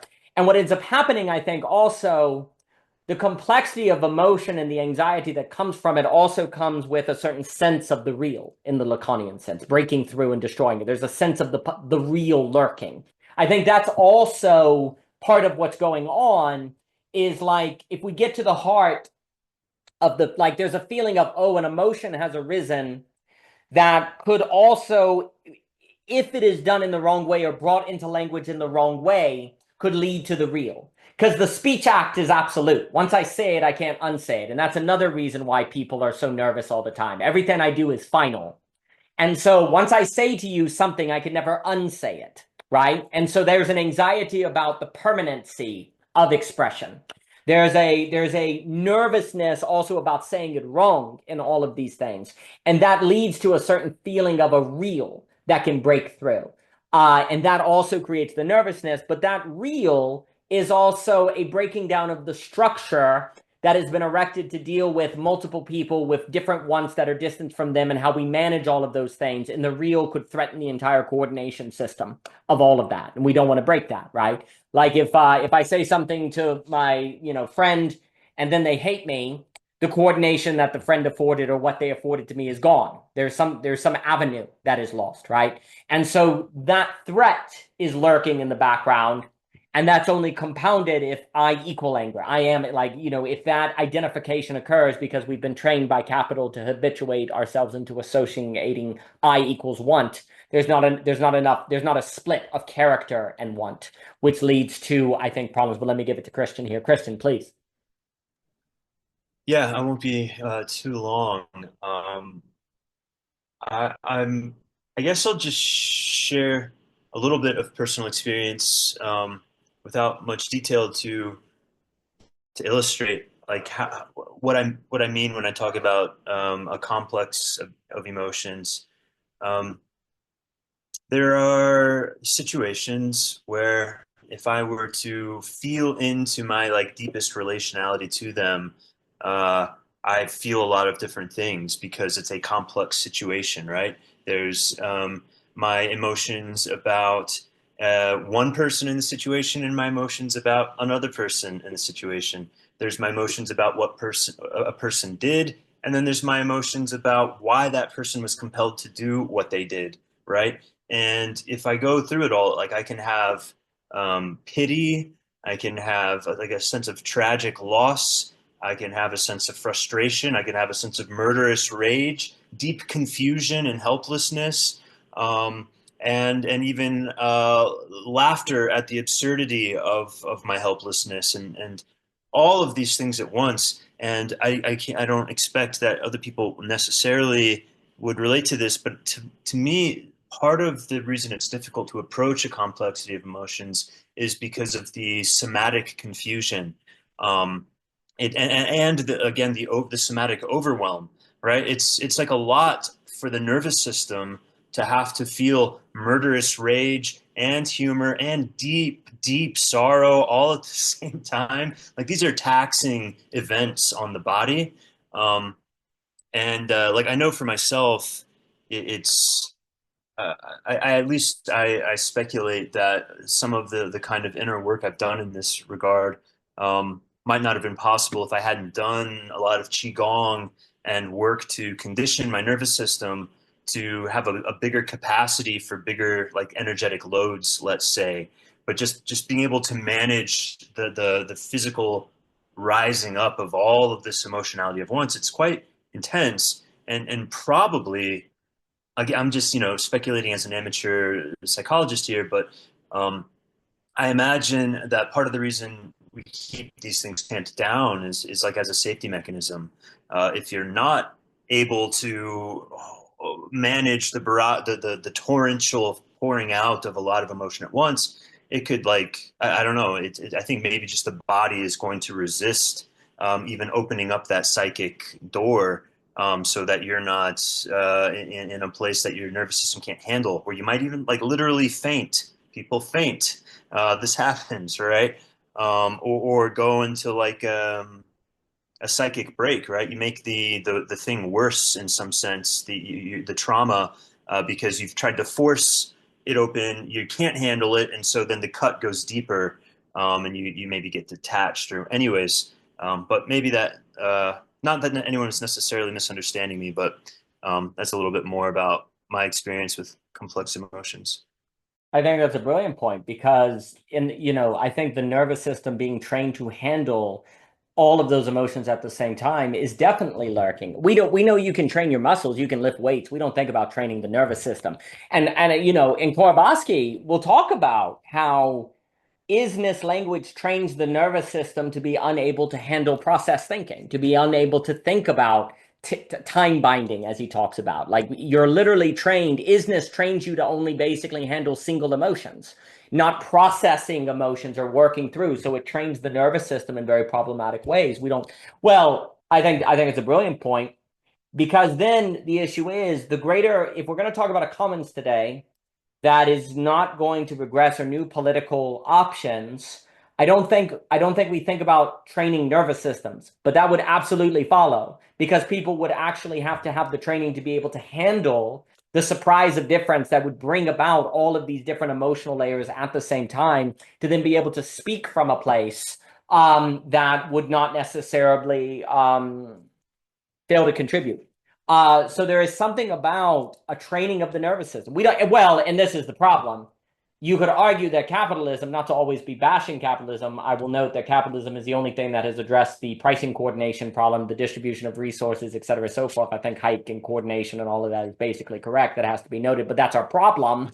We have like the only effective system at coordinating resources trains us into habits of comfort where we don't develop the nervous system, right? Like the system that creates wealth really well also does so in a way that trains us into habits of not being able to handle complex emotion in the way you're dealing with, right? So people say, well, just get rid of capitalism then. No, that doesn't work. But then it also, if you ignore these sort of things that are being described, capitalism leads to a return to the repressed, the revenge of philosophy, all the stuff that is leading to great political consequences. But I think what you're saying about training the nervous system is very wise. I think it gets into a lot. And I think one of the things I think about is spaces of relatively meeting to talk about ideas, to deal with complex ideas like we do at the net, is training a certain habituation to holding thoughts for extended periods of time. And good to see you, Aspasia. Thank you for being here.